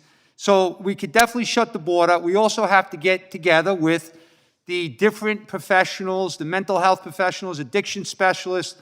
We have to have accountability on these programs. We can't just throw money at the programs and then say it's going to go away. It will only go away with strong leaders, and we have to hold people accountable. So that's something we could do. We have to get full cooperation between all of our agencies. We have to have the focus on the people that are dying, not getting a job when you leave government or getting a job in the private industry. It has to be about saving lives. In your written testimony, you went into detail about the barbaric tactics used by the Mexican drug cartels, beheadings and torture displayed on social media, indoctrination camps to desensitize new recruits, including child soldiers, taking over huge areas of land while destroying roads and buildings with impunity, creating their own pseudo-religious teachings to brainwash members. You even compare them to Al-Qaeda. From a law enforcement perspective, how important is it that these individuals are not allowed to cross from Mexico into the United States? Well, first of all, I was one of the advocates of declaring the Mexican cartels as terrorists because they are terrorists, the way they're killing, the way they're destroying families. They're taking advantage of society. But in regards to the cartel's violence, what about the stew maker dropping people in acid? So the the murder statistics in Mexico is very misleading. We have we have so many people that have disappeared because they drop them in acid. And so, yeah, the violence is off the charts, and these people are narco-terrorists. That's what they are, and they need to be dealt with accordingly. Are the current Biden policies at the border doing a good job of making sure that that Mexican drug lords don't get across the border? Absolutely not. I mean, when you tell the world that coming to America, everything's free, meanwhile, our schools are closed and families are destroyed because businesses have been closed, it's not fair to the hardworking American people. And I have to say, this is a message to the world. That's why they're lining up at record numbers. It's common sense. You don't have to be an expert. Thanks for being here today. Thank you. Let me take this moment to introduce a article in the record. Fact-checking Trump officials, most drugs enter U.S. through legal ports of entry, not vast open border. In particular, according to U.S. Customs and Border Protection, statistics show 90% of heroin seized along the border, 88% of cocaine, and 87% of methamphetamine, and 80% of fentanyl in the first 11 months of the 2018 fiscal year was caught trying to be smuggled in at legal crossing points. I ask unanimous consent to place that in the record, and I respond to myself. So ordered. Let me now call upon Ms. Dean of Pennsylvania for 5 minutes. Thank you, Madam Chair, and thank you for convening this subcommittee hearing on these important issues. What I am taking away is maybe there is one thing that everybody across the dais here can agree on, and that is that addiction is a disease. It is a deadly disease. And with that in mind, I wanted to start first with Ms. Austin Hillary. Analysis by your group, the Human Rights Watch, as well as by many others, has shown that despite equal rates of drug use, Black, brown, and poor Americans, as you point out, are more likely than white Americans to get arrested. I have to admit to you, I know a little something about this. My middle son is 8 years, 4 months in long-term recovery from opioid addiction. And yet while he was in active addiction, he is white and he was quite young. And I think his driver's license revealed that he was of at least middle-class means. My son never was arrested. He has no criminal record. And so while addiction didn't spare him, white privilege and socioeconomic status spared him from the cruelties and the injustices of our criminal justice system. Can you provide us with more detail into what the Human Rights Watch has learned about racial and economic disparities in the war on drugs? Thank you for that question, Congresswoman. I will give you an example to help underscore the point I'd like to make. We have spent several years in Tulsa, Oklahoma. While we were in Tulsa, we were there to do research around policing in communities and to learn more about how police and communities relate. And what brought us there was the death of Terrence Crutcher, an African-American man at the hands of a white police officer. But we learned so much more. And what we learned from those community members is this.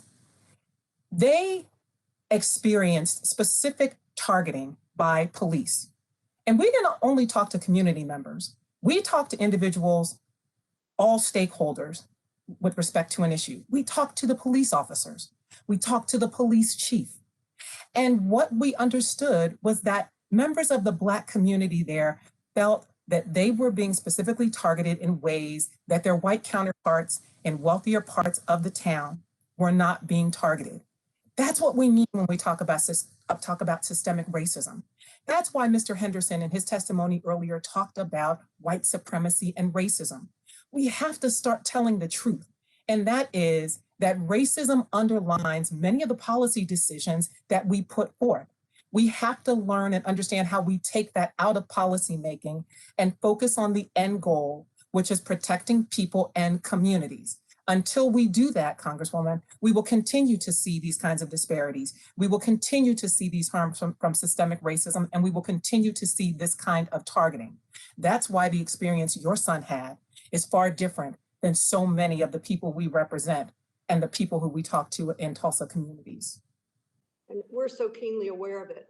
We know that had he been caught up in the criminal justice system, he would be far behind in his career. He would be far behind in home ownership, may have lost his right to vote and other precious things. If I could go quickly to Dr. Neil Harris. With the American Rescue Plan, Congress just passed the most significant child poverty reduction policy in a generation. I'm excited to have been a part of it. Your testimony mentions that the latest research shows children with parents caught up in the criminal justice and carceral cycle are at greater risk of negative outcomes in adolescence and child and adulthood. Can you speak to that a little more? Yes, thank you for that question. When children have parents who become a stand in the criminal justice system and become incarcerated, that disrupts their home life. It creates uncertainty for them, and it disrupts every routine that they might have that might be able to provide stability for them. It can interfere with their schooling, it can interfere with their mental health, it can interfere with their physical health. It literally impacts every aspect of their life. If they have to go into the foster care system, then they have to deal with that system and the disruptions that it causes. I know here in Texas, we have a lot of problems with our foster care system that negatively impact a child's life as well. And so it's literally setting them up at the most precious part of their lives where their brains are still developing with all of these additional stressful factors to deal with that impede their development. And later down the line, then it becomes more difficult for them to excel with education and employment opportunities, which creates a cycle where then they can then themselves encounter issues with mental health. Expired. Thank you very much. I yield back. Thank you, Madam Chair. Thank you very much. Seeing the gentleman from Wisconsin for 5 minutes, Mr. Tiffany. Thank you, Madam Chair. And Mr. Maltz, thank you for being here and thank you for serving our country for so many years and still today. I think the humanitarian crisis that's going on at the border is well documented here in this hearing, and the flooding of our streets with drugs, the imported violence as a result of the Mexican drug cartels. And as we watch the Biden-created crisis at our southern border, the number of drugs that will be flooding through our borders is alarming. As you know, the drugs don't cross over by themselves. The effects aren't only limited to our southwestern border states, but are as far-reaching as my home state of Wisconsin. It costs Wisconsin's taxpayers over $10 billion a year to fund health care, emergency care, and other resources for the victims of this crisis. The highest overdose rates are in economically distressed areas that have experienced high rates of unemployment. These areas seem to have a steady supply of fentanyl and heroin, like coming from our southern border. Yet the latest statistics from Immigration and Customs Enforcement indicate an almost 66% drop in arrests at the border in February compared to December of 2020. I assure you that this drastic drop isn't because less immigrants are coming across the border. Mr. Maltz, you've noted that the cartels have formed a partnership with Chinese organized crime networks and that they pose a significant threat to public safety, public health, safety, and national security, and that they use sophisticated technology and take advantage of antiquated laws and policies in the U.S. First question for you. Some say interdiction at the border makes no difference, that the drugs will keep coming into our country even if interdiction goes away, or even if interdiction is improved. Do you agree with that? Absolutely not. Interdiction saves lives every day. What laws or policies need updating? So I think you've done a pretty good job of drawing that nexus of, this is not just the Mexican cartels. There's a Chinese government that's involved also. And so what laws or policies do you think need to be updated for us to be more effective? Well, first of all, it's about the terrorists as well. Like Hezbollah is one of the world's most capable terrorist organizations, and we had Project Cassandra, where they were moving used cars out of America to support Hezbollah to fight and to carry out their agenda. So in this country, we have to first recognize that this is not just, drugs on the streets. It's about a global network of transnational criminals that want to destroy the country. It's a much bigger problem. But we have to realize, like in the Chinese scenario, the chemicals are just coming in ton quantities into Mexico. That's why we're seeing the huge amounts of methamphetamine. They produce like 7 tons of meth every 3 days. When I was a young agent, if you seized a kilo of meth, that was a huge case. Now we're seizing 2,000 and 3,000 pounds of meth. So the business operation is booming, the demand is booming, but it's all these other countries that are making money, and these groups are making money on the problem. Thank you. So I would just like to share with the committee, in Wisconsin, we had when I was in the state legislature, I served for nearly 10 years, we created something called the HOPE Agenda, and it was really groundbreaking in the country. A number of other states have taken a look at what we did, and we did things like create drug courts, expand drug courts, get assistance to help those with addiction. But we spent an enormous amount of time and money in order to create that agenda, do it in a smart way, to be able to help people with this problem. And we heard from local sheriffs regularly about the drugs that were being pumped up from the southern border, as well as the human trafficking that was going on in their communities. And they were emphasizing that to us regularly, and we tried to implement policies to help fight back on that. So I guess in conclusion, I would just say here, Madam Chair, it is so disappointing that the president, the first thing he did was cancel a pipeline that works for America, but then he enables a pipeline for drugs to the rest of America that's going to kill Americans, that he won't put a stop to that pipeline flowing from our southern border. I yield back. I thank the gentleman for his testimony and remind of the article submitted that most of the drugs are coming in through the legal entries. And I thank the gentleman again for his testimony. Let me yield to the Congresswoman from the great state of Pennsylvania, Ms. Scanlon, for 5 minutes. Thank you, Madam Chairwoman, for having this important hearing. I want to look at a particular aspect of this issue that doesn't get enough attention, and that would be civil forfeiture. In my prior career, I had some experience with this as the program I worked with started to represent folks who were subject to civil forfeiture. And it's a program that really has, it was designed to deal with the war on drugs, but it has a perverse financial incentive to have law enforcement target people to get their assets. And let me just give an example of one of the cases we dealt with in Pennsylvania. We represented a widow, a woman whose son was arrested for selling a small amount of pot at the house that they shared, while his mom, who owned the house, was in and out of the hospital. So he was arrested, and the police moved to seize her $54,000 home and her 15-year-old minivan. And so because it's civil forfeiture, this person, this woman who had been in the hospital and did not participate in any criminal activity was forced to defend possession of her home and her car. So, Ms. Austin Hillary, when the state or federal government accuses someone of a crime, the defendant has a right to counsel at no cost if they can't afford them, but this is not true in civil forfeiture cases. If my law firm hadn't stepped up to represent this woman, she would have been like so many of the people in our community who got swept up in this sort of dragnet, and she wouldn't have been represented and could very likely have lost her house and her van. Can you speak to how the lack of representation impacts these cases and really twists the incentives for enforcement? Yes, thank you, Congresswoman Scanlon. You know, in an earlier part of my career, I worked on a concept that I actually hope our DOJ and maybe even Congress will take up again. And that is the creation of what we call civil Gideon. We know that, as you just stated, individuals have the right to counsel when it comes to criminal cases. But in examples just like you pointed out, when we're dealing with civil asset forfeiture, many people without the means are left unattended and alone to try to deal with this. And we know there's an economic and racial disparity with respect to that.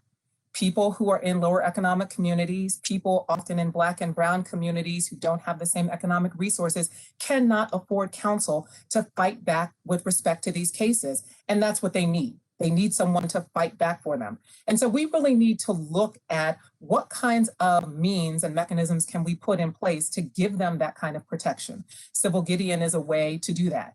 But aside from that, because that's a dream of mine, aside from that, there's things we can do right now. And that's clean up civil asset forfeiture and this process and how it's implemented. We should not be incentivizing law enforcement officers to make decisions based on whether it can provide them with more economic gain and more economic opportunity.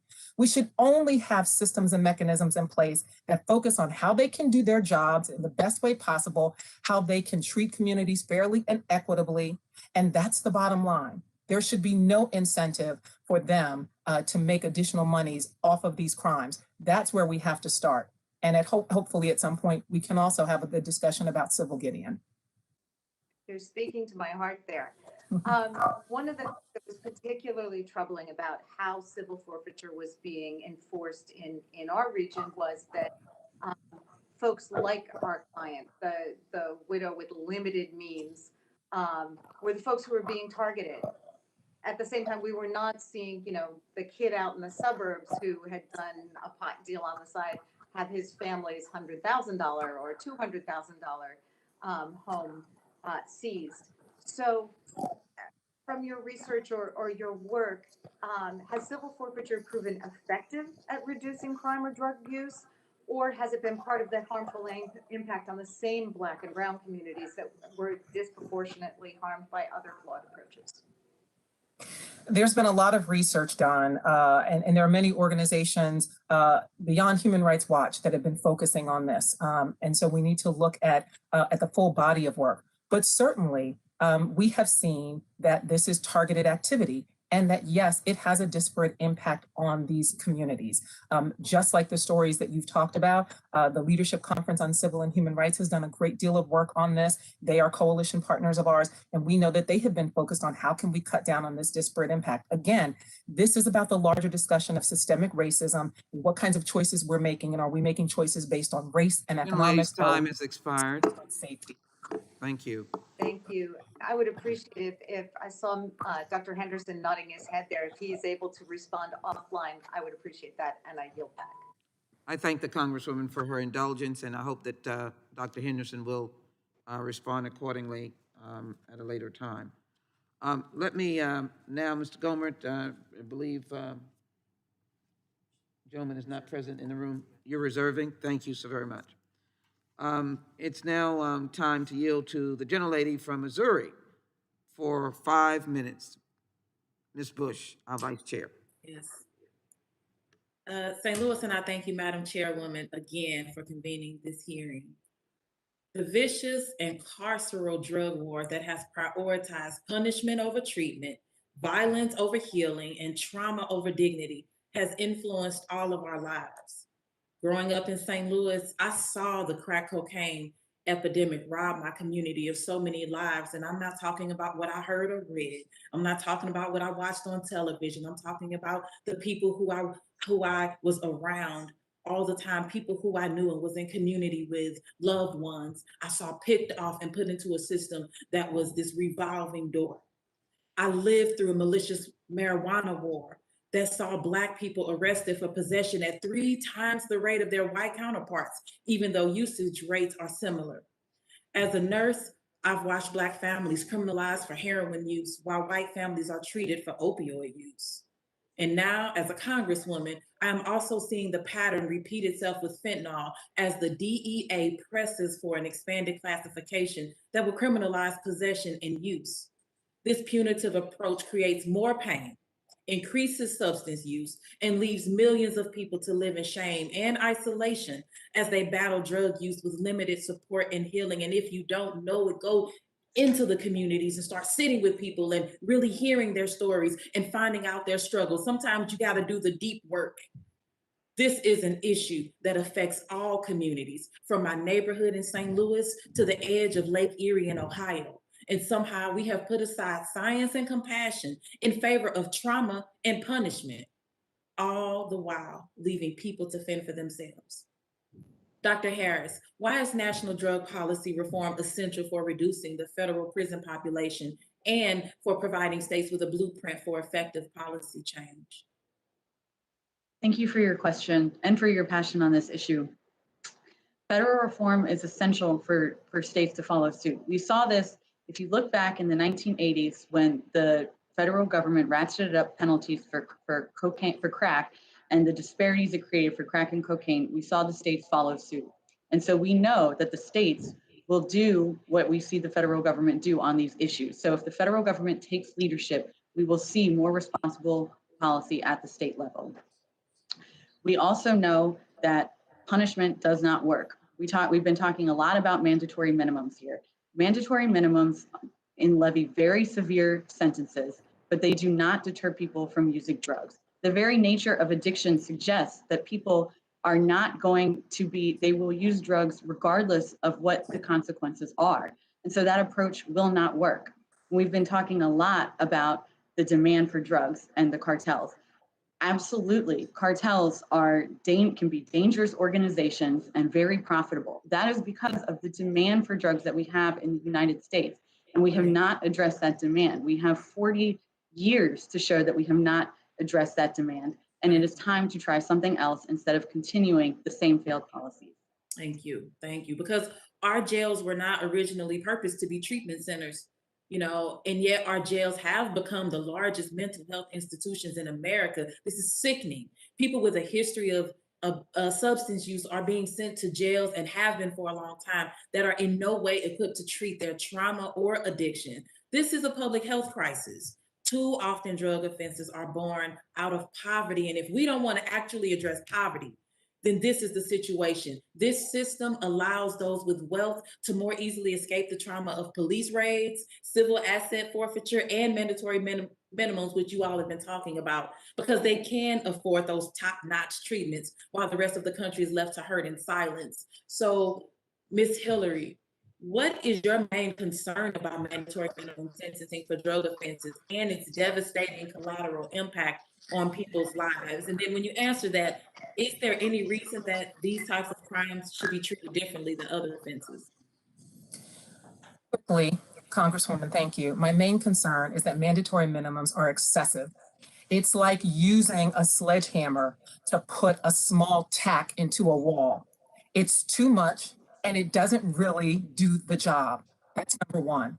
Number two, we need to look at each instance of crime, each type of abuse, each type of circumstance separately. We cannot use one method and say, this is going to solve all our problems. There is not a panacea for how we address these issues, and that's what we've been talking about today. We need to be particularized, we need to use real evidence and real data. Thank you so much, and I yield back. Thank you so very much.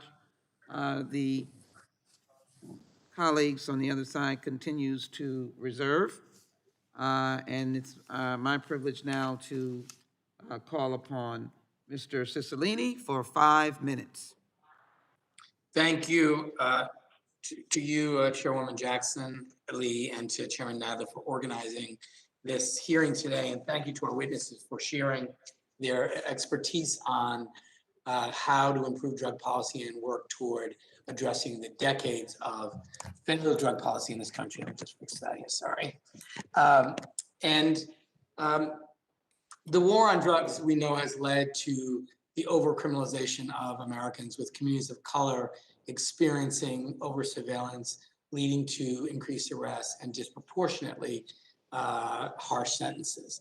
And last week, the House passed the George Floyd Justice and Policing Act, which takes a major step to holding police officers accountable for misconduct. But equally important is Congress's responsibility to examine how drug laws contribute to increased law enforcement interventions, unnecessary incarcerations, when public health alternatives are often much more appropriate. And so my first question is to Ms. Austin-Hillary. In your written testimony, you recommend that Congress shift resources from the policing of drug use toward access to evidence-based treatment and other voluntary supports for people who struggle with substance abuse disorder.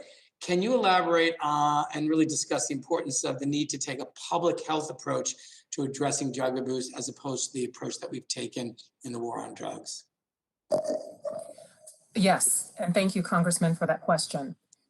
We know from research that we've done at Human Rights Watch, and not only do we have the program that I oversee, the US program, we also have experts in-house who deal with health issues. And we know that individuals have to have issues around their medical care, around their physical being addressed by medical experts. If you have an individual, for instance, and I've spent time, as I said, Human Rights Watch, we go to the communities. I've spent time in Florida in a van going around with one of the community groups that goes around the community and deals with individuals who are dealing with drug issues. And what I'm seeing is that those people are saying to us that they are most helped when they have doctors and nurses who are in their communities. They say they are not helped when they're picked up by police officers, when they are taken to court, where they can't afford bail, where they can't afford lawyers. And all those things are a whole nother host of questions and issues. What they're saying is that they are most helped and that their opportunity for healing and for taking better care of themselves and their families is through better access to health care and to the medical community. So again, we have to give people the best opportunity to heal and to move themselves into a better situation. That's not through criminalization, that is through healthcare. And the medical science backs this up and supports this. So let's start having real conversations about how we put dollars there instead of dollars into furthering law enforcement's ability to target these communities and these individuals. Thank you. And Dr. Neil Harris, as we all know, America's opioid crisis is far from resolved. According to the American Medical Association, over 40 states have reported an increase in opioid overdose deaths since the beginning of the pandemic. And in my home state of Rhode Island, opioid overdose remains the leading cause of accidental death. Every day, we are at risk of losing more and more people to overdoses, with recent numbers showing that Black and Hispanic Rhode Islanders are disproportionately experiencing overdose-related deaths. Through various research trials, evidence has shown that medication-assisted treatment is an effective treatment for opioid addiction. And we have some great leadership in Rhode Island from the medical community that's been really leading this effort, particularly at Brown University. And so my question is, do you think that these programs should receive more federal support? Are there other programs that also should be available? But what are the most efficacious ways to provide the kind of treatment that will have a meaningful impact on this problem? Absolutely. Thank you for that question. I like to think about this in terms of short-term and long-term solutions. And when we talk about reducing overdoses, we're talking about these short-term solutions to provide treatment and immediate interventions. Rhode Island has done a great job at increasing access for medication-assisted treatment, especially for people that are in the criminal justice system. I would like to see federal funding go to expanding the access to medication-assisted treatment within correctional systems in all states. And not just for Vivitrol, which tends to be preferred because it's an opioid antagonist, but also for methadone and Suboxone, because people need the option that works best for them. The other thing that I think that the federal government can do, in addition to expanding access for needle exchange programs and authorizing safe consumption sites, is to expand access to drug testing services. Mr. Maltz had mentioned the problem of counterfeit pills. Absolutely, when people unknowingly take pills that they think are legitimate prescriptions and they contain fentanyl in them, that is very dangerous. If we provide people with resources so that they can test those substances and determine whether there's fentanyl in them, research shows that they will moderate their drug use behaviors and can use in a safer way. And so we need to focus on those harm reduction interventions. Great. Thank you so much. And with that, Madam Chair, I yield back. Gentleman's time has expired. Now I yield 5 minutes to the gentleman from California, Mr. Liu.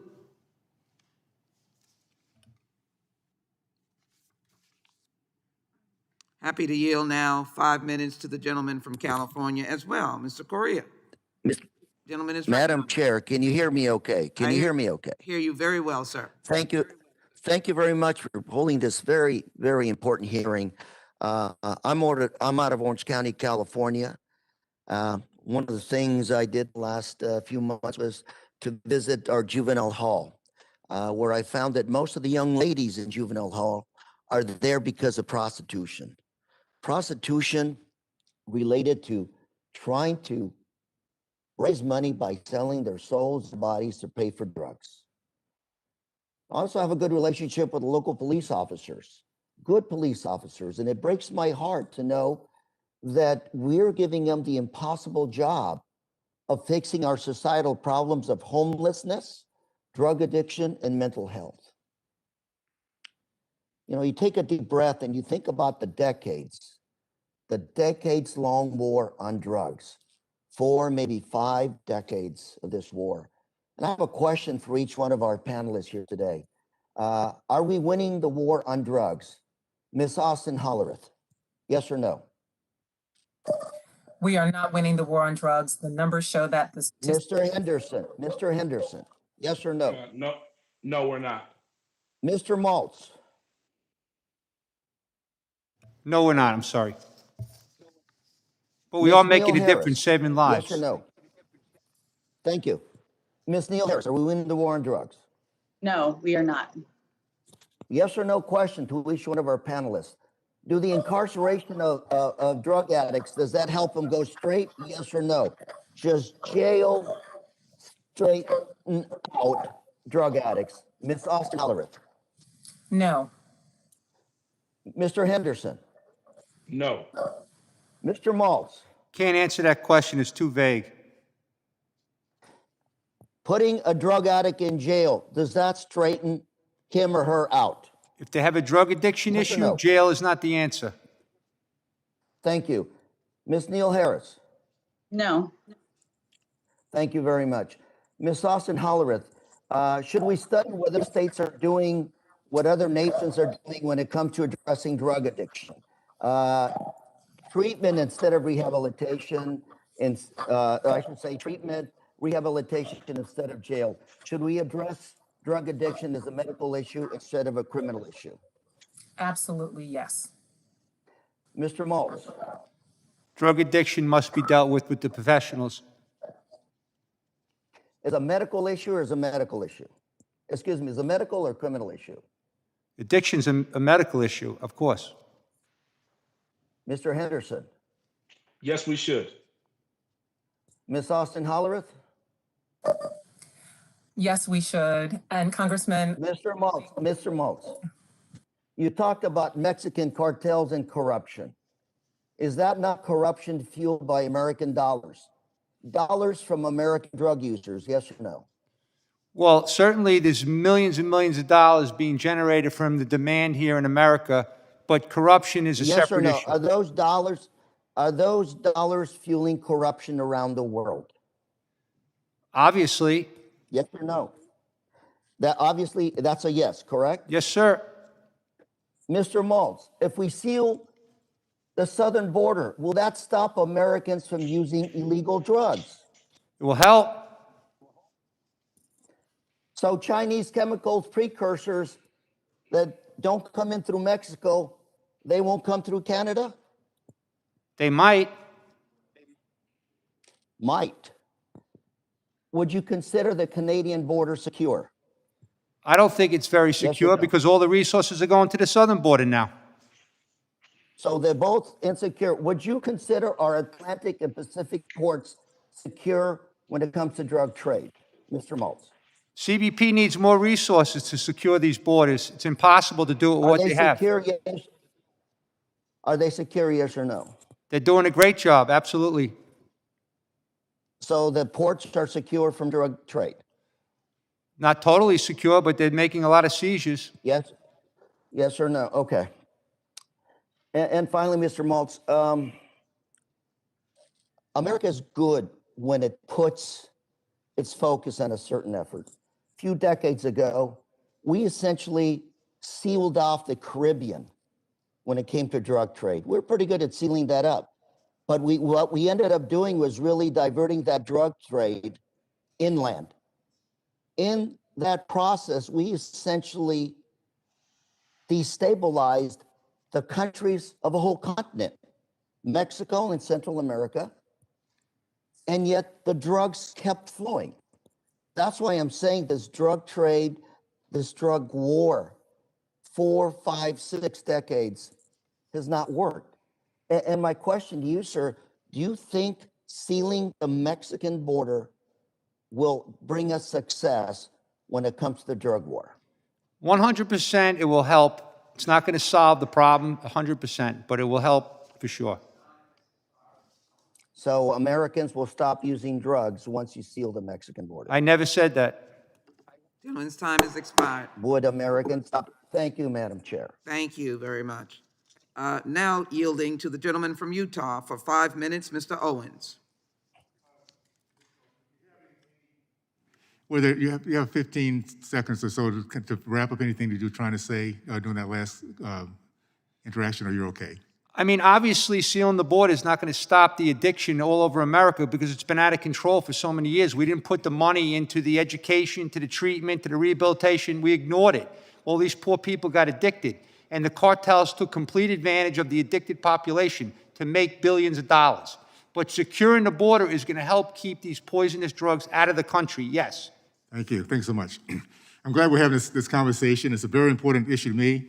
I grew up in the 1960s segregated community where the progress into the black middle class was an expectation for us. Our family unit was strong, and drugs simply were not a part of our everyday life. Over the last few decades since, I witnessed friends, NFL careers lost, families destroyed by drug abuse. It is a fact that the least control we have over our borders, the more control Mexican drug cartels have on bringing misery to both my state and the black community. Here are a few statistics that have been really troubling to me. Fact, illegal drug use among blacks is 23% higher than the general population and whites. Fact, 78% of the overdose in Washington, D.C. are African Americans. Fact, in D.C., opioid overdose deaths among black men between ages of 40 to 69 increased 245% between 2014 and 2017. Fact, in Utah, 473 drug overdose deaths involved opioids in 2018. With that in mind, Mr. Maltz, the smuggling of drugs along the southwest border by the Mexican cartel is one of the greatest threats to the American dream. What is the most important thing the federal government can do today to stop the flow of drugs into our country? Well, for one, they have to talk about the issues with drugs. It's not just overprescribing. That's 15, 20 years ago. We never dealt with that as a country. They have to get people help. They have to unite all the smart people in America that have good ideas, but we have to shut down that border, and we have to show the American public we care about the families that are being destroyed. We have to take this serious. Right now, people just seem to think it's going to go away. It's going to get worse every day. More and more of these kids are going to die. And by the way, fentanyl doesn't care what color you are. It's going to kill you if you snort it, right? If you take fentanyl, there's a good chance you're going to die. And sadly, most of the kids don't even know what they're taking. And the cartels are making billions off this. Do you have any insight into the drug trafficking path into the inner part of our United States? For states like mine that are not on the border, but are still being impacted by this process of drugs coming through our borders? Well, the Sinaloa cartel and Jalisco New Generation cartel are throughout all the American cities, right? They have command and control set up in some of the biggest cities, like in Chicago and Arizona and Los Angeles and New York and and Atlanta. And what they're doing is they're spreading out their command and control. With the people that are coming over the border, they're setting them up in these different cities, and they basically have the opportunity to push drugs on the streets all over. They're pushing their drugs to gangs, right? The Chapo Guzman case, if you look into that, it was the Sinaloa cartel providing all these drugs to the gangs on the west side of Chicago. So it goes from the command and control in Mexico right to the command and control in these hub cities and right into your city. So in other words, zip code is not a protection against these drugs coming on our south. There's no boundary, sir. Okay. What is the connection between the border security and the prevalence of illegal drugs in urban America? Those that are most at risk, those communities that I've just listed are being hit the hardest. What is the connection between our security at the border and that of impacting the communities that we should all be caring about at this point? Well, like we said all day so far, like when the border's open, these people can get in here, they bring the fentanyl pills, they distribute the pills all over the cities, and people are dying. So everybody's vulnerable. This is poison in counterfeit pills. If you take a pill and you think it's a legitimate OxyContin, but it has fentanyl that was put in it from a lab in Mexico, you're going to die. And so everybody's vulnerable. Let me just wrap up with this. The greatest thing about our country is the access to American dream, the middle class. And I think Americans need to understand this is a way to negate our middle class. Have death, misery, and addiction, and it's coming through a border where people are taking advantage of our good hearts. So at the end of the day, we need to shut the border down. I totally agree. We need to take a look at what the problem is when we're having another generation being addicted to drugs that they don't need to be and they should not be, and we should be protecting them from. With that, I'll go back.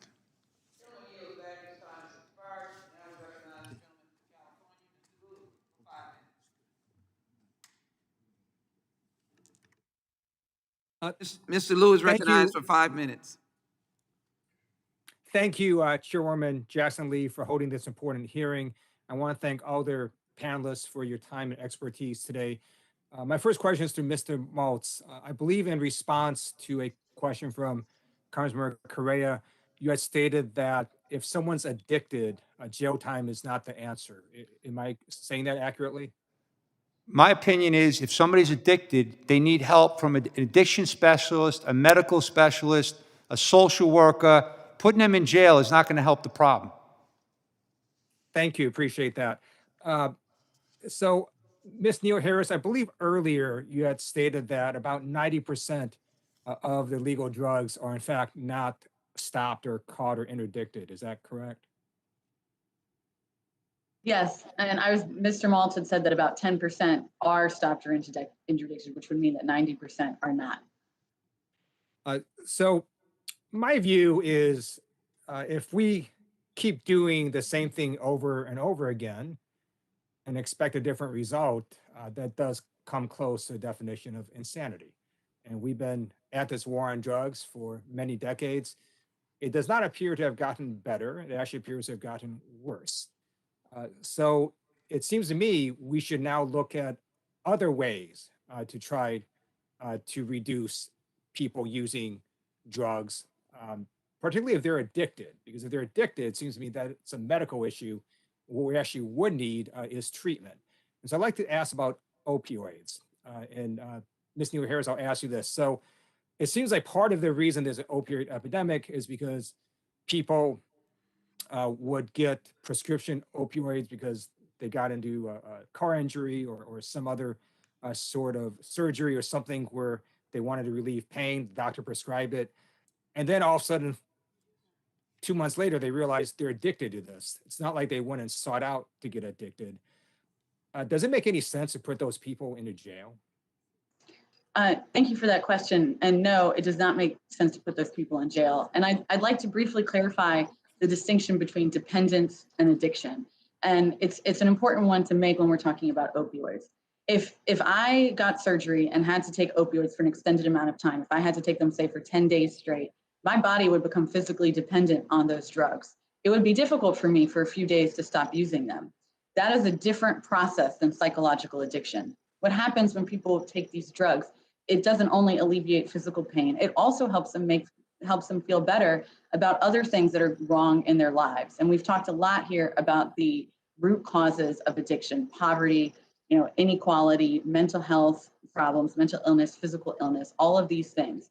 And so if we really want to address the roots of psychological addiction for opioids and for all drugs, we really have to invest in addressing those systemic issues that lead to addiction. Thank you. Ms. Austin Hillary, in your statement, you talk about decriminalization. So I support Chairman Nadler's efforts to legalize marijuana. I believe that cannabis is no more dangerous than alcohol, and in many situations, it's actually less dangerous.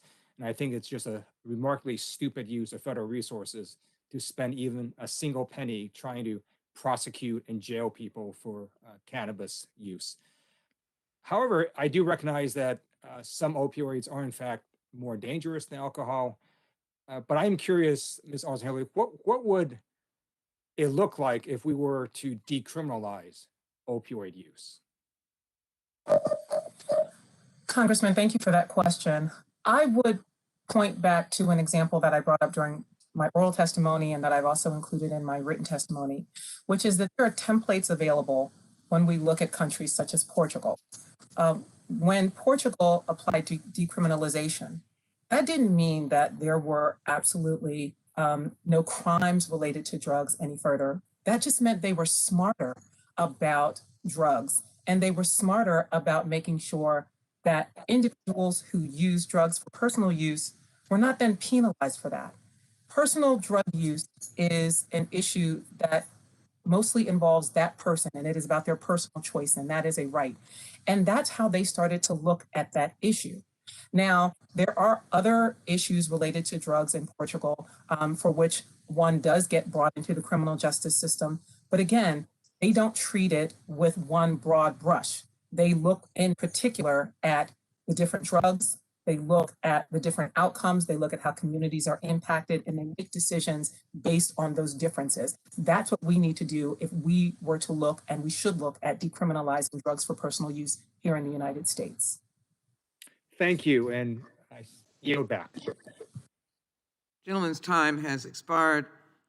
Now I will call on the gentleman from Tennessee for 5 minutes. Mr. Cohen.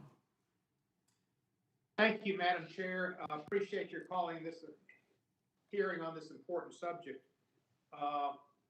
One of the most pressing subjects we can deal with in criminal justice, and Mr. Liu was right, it's insanity to continue dealing with it in the same way. We've had a failure for years. We fail, we fail, we fail. We need to try something different. Let me ask the panel a question, and I don't know who the right responder may be. Let me start with Ms. Harris, because I liked your 5 minutes. I agreed with everything you said. I read that Mexico may be decriminalizing or legalizing recreational marijuana. Have you seen that story? Yes, Congressman, I have. Assuming they do, how's that going to affect the drug situation as far as Mexico, the cartels, the United States goes? I mean, if there's legal recreational marijuana in Mexico, does that take away from the cartel strength? What happens? I think that legalization in Mexico will reduce the cannabis aspect of their business model. However, I do, the cartels are essentially, like Fortune 500 companies. They are well-run business organizations. They have been able to capitalize on prohibition that we have in this country and have been able to profit immensely off of supplying the demand that we have here and have not addressed. And so they've made an immense profit off of that. I think that they can, they have diversified to other sources of revenue, such as human trafficking and the trafficking in other goods besides drugs and besides people. So I do think that the issue of the cartel is one that is a complicated issue to address. That I think that legalizing cannabis here and in Mexico is one step to addressing. I think that if we decriminalize drugs and remove all of the profit that comes along with supplying the demand of drugs from the cartels, that will also help to put a dent in their businesses and in the violence that they perpetuate. Exactly. Okay. Let me ask you this too: an arrest or conviction for even a minor drug offense in the United States can have lifelong consequences to the individual who's been arrested for convicted of that crime. They may not be able to get a job, they may not be able to obtain a loan, professional license, maybe they can't get a college scholarship for housing, federal housing, et cetera. Tell me a little more about these collateral consequences and other solutions to address this unfair impact on our criminal justice system. Thank you for that question. You really just explained a lot of those collateral consequences that people have. It really can damage their employment prospects, especially when we treat drug possession as a felony, which in my state of Texas we do. And the possession of any amount of drugs other than cannabis is a felony charge. That's on a person's record. It impedes their ability to get a job. It impedes their ability to get assistance with housing, with employment, with education. It can impede their parental rights. There has been legislation at the federal level to bar discrimination from federal loans for education for past drug convictions. I think that's excellent. I think that we need to work to provide for expungement for people's records to make that process automatic so that people don't have to navigate through the bureaucracy of the legal system to have that happen. I also think that all of the reforms that we've been talking about here about reducing mandatory minimums, about reducing drug disparities, all of those need to be retroactive so that people currently serving sentences for those things can be released for them as well.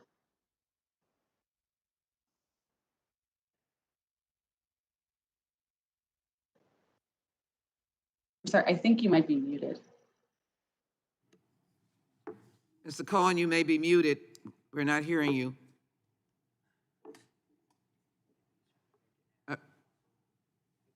This could be the DEA interfering with the phone. Here you are. We can hear you. Right.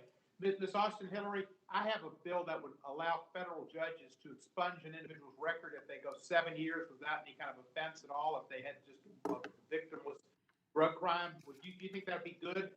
How do you feel that collateral consequences affect people? Congressman, I think that would be an excellent piece of legislation.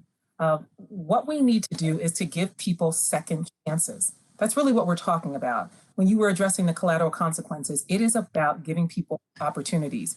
We should not punish people for the rest of their lives for issues related to drugs. Your bill would do just that. And the people who find that have the hardest time getting second chances are the Black and brown and poor people who are most impacted by these onerous laws. So yes, I would welcome your legislation. And unfortunately, my time is expired, so I yield back to Alan. Thank you very much, Mr. Cohen. Thank you for your testimony. Let me quickly allow Mr. Biggs for a quick clarifying question and submission of documents in the record. Thank you, Madam Chair. Appreciate your courtesy. I won't read all of these because I think there's 13 of them, but I'm going to submit these articles, everything from Washington Post to Washington Times and a host of others dealing with the topic of the day. Without objection, so ordered. Thank you. And then, Mr. Maltz, my clarifying question for you is in response to something that Professor Harris said when she talked about the increase in drug trafficking is in part, at least, due to prohibition policies with regard to drugs. And that's an interesting, there is an interesting contraindication. In some corridors right now, the #1 drug being illegally transited into the United States is marijuana. And this is the case, well, and in Colorado, they've seen an increase in black market marijuana. And this is the case even though marijuana is legalized in many states, including Colorado.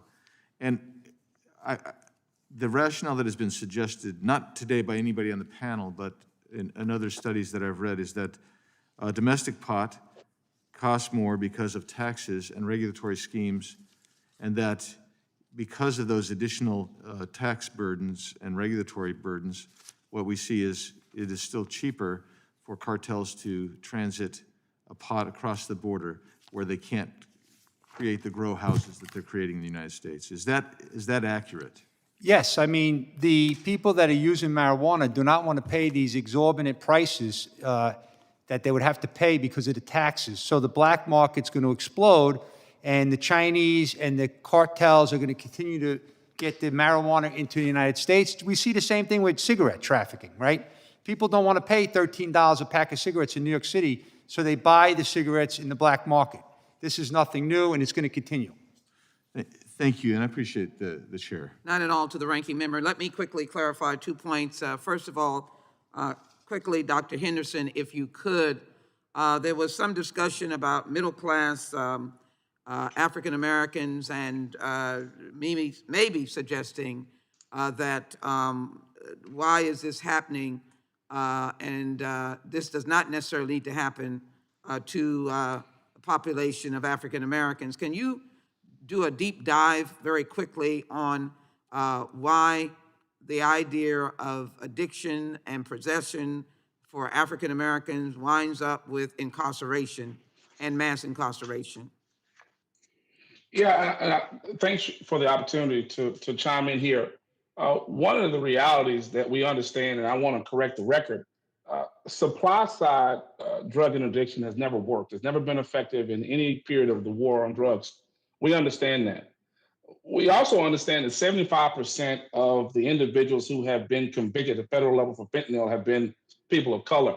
But when you talk about the decimation of the Black community, we understand that ultimately the Black community and the Hispanic community and overall poor community have received the brunt of the bad drug policies in this country. We understand the impact of the school to prison pipeline.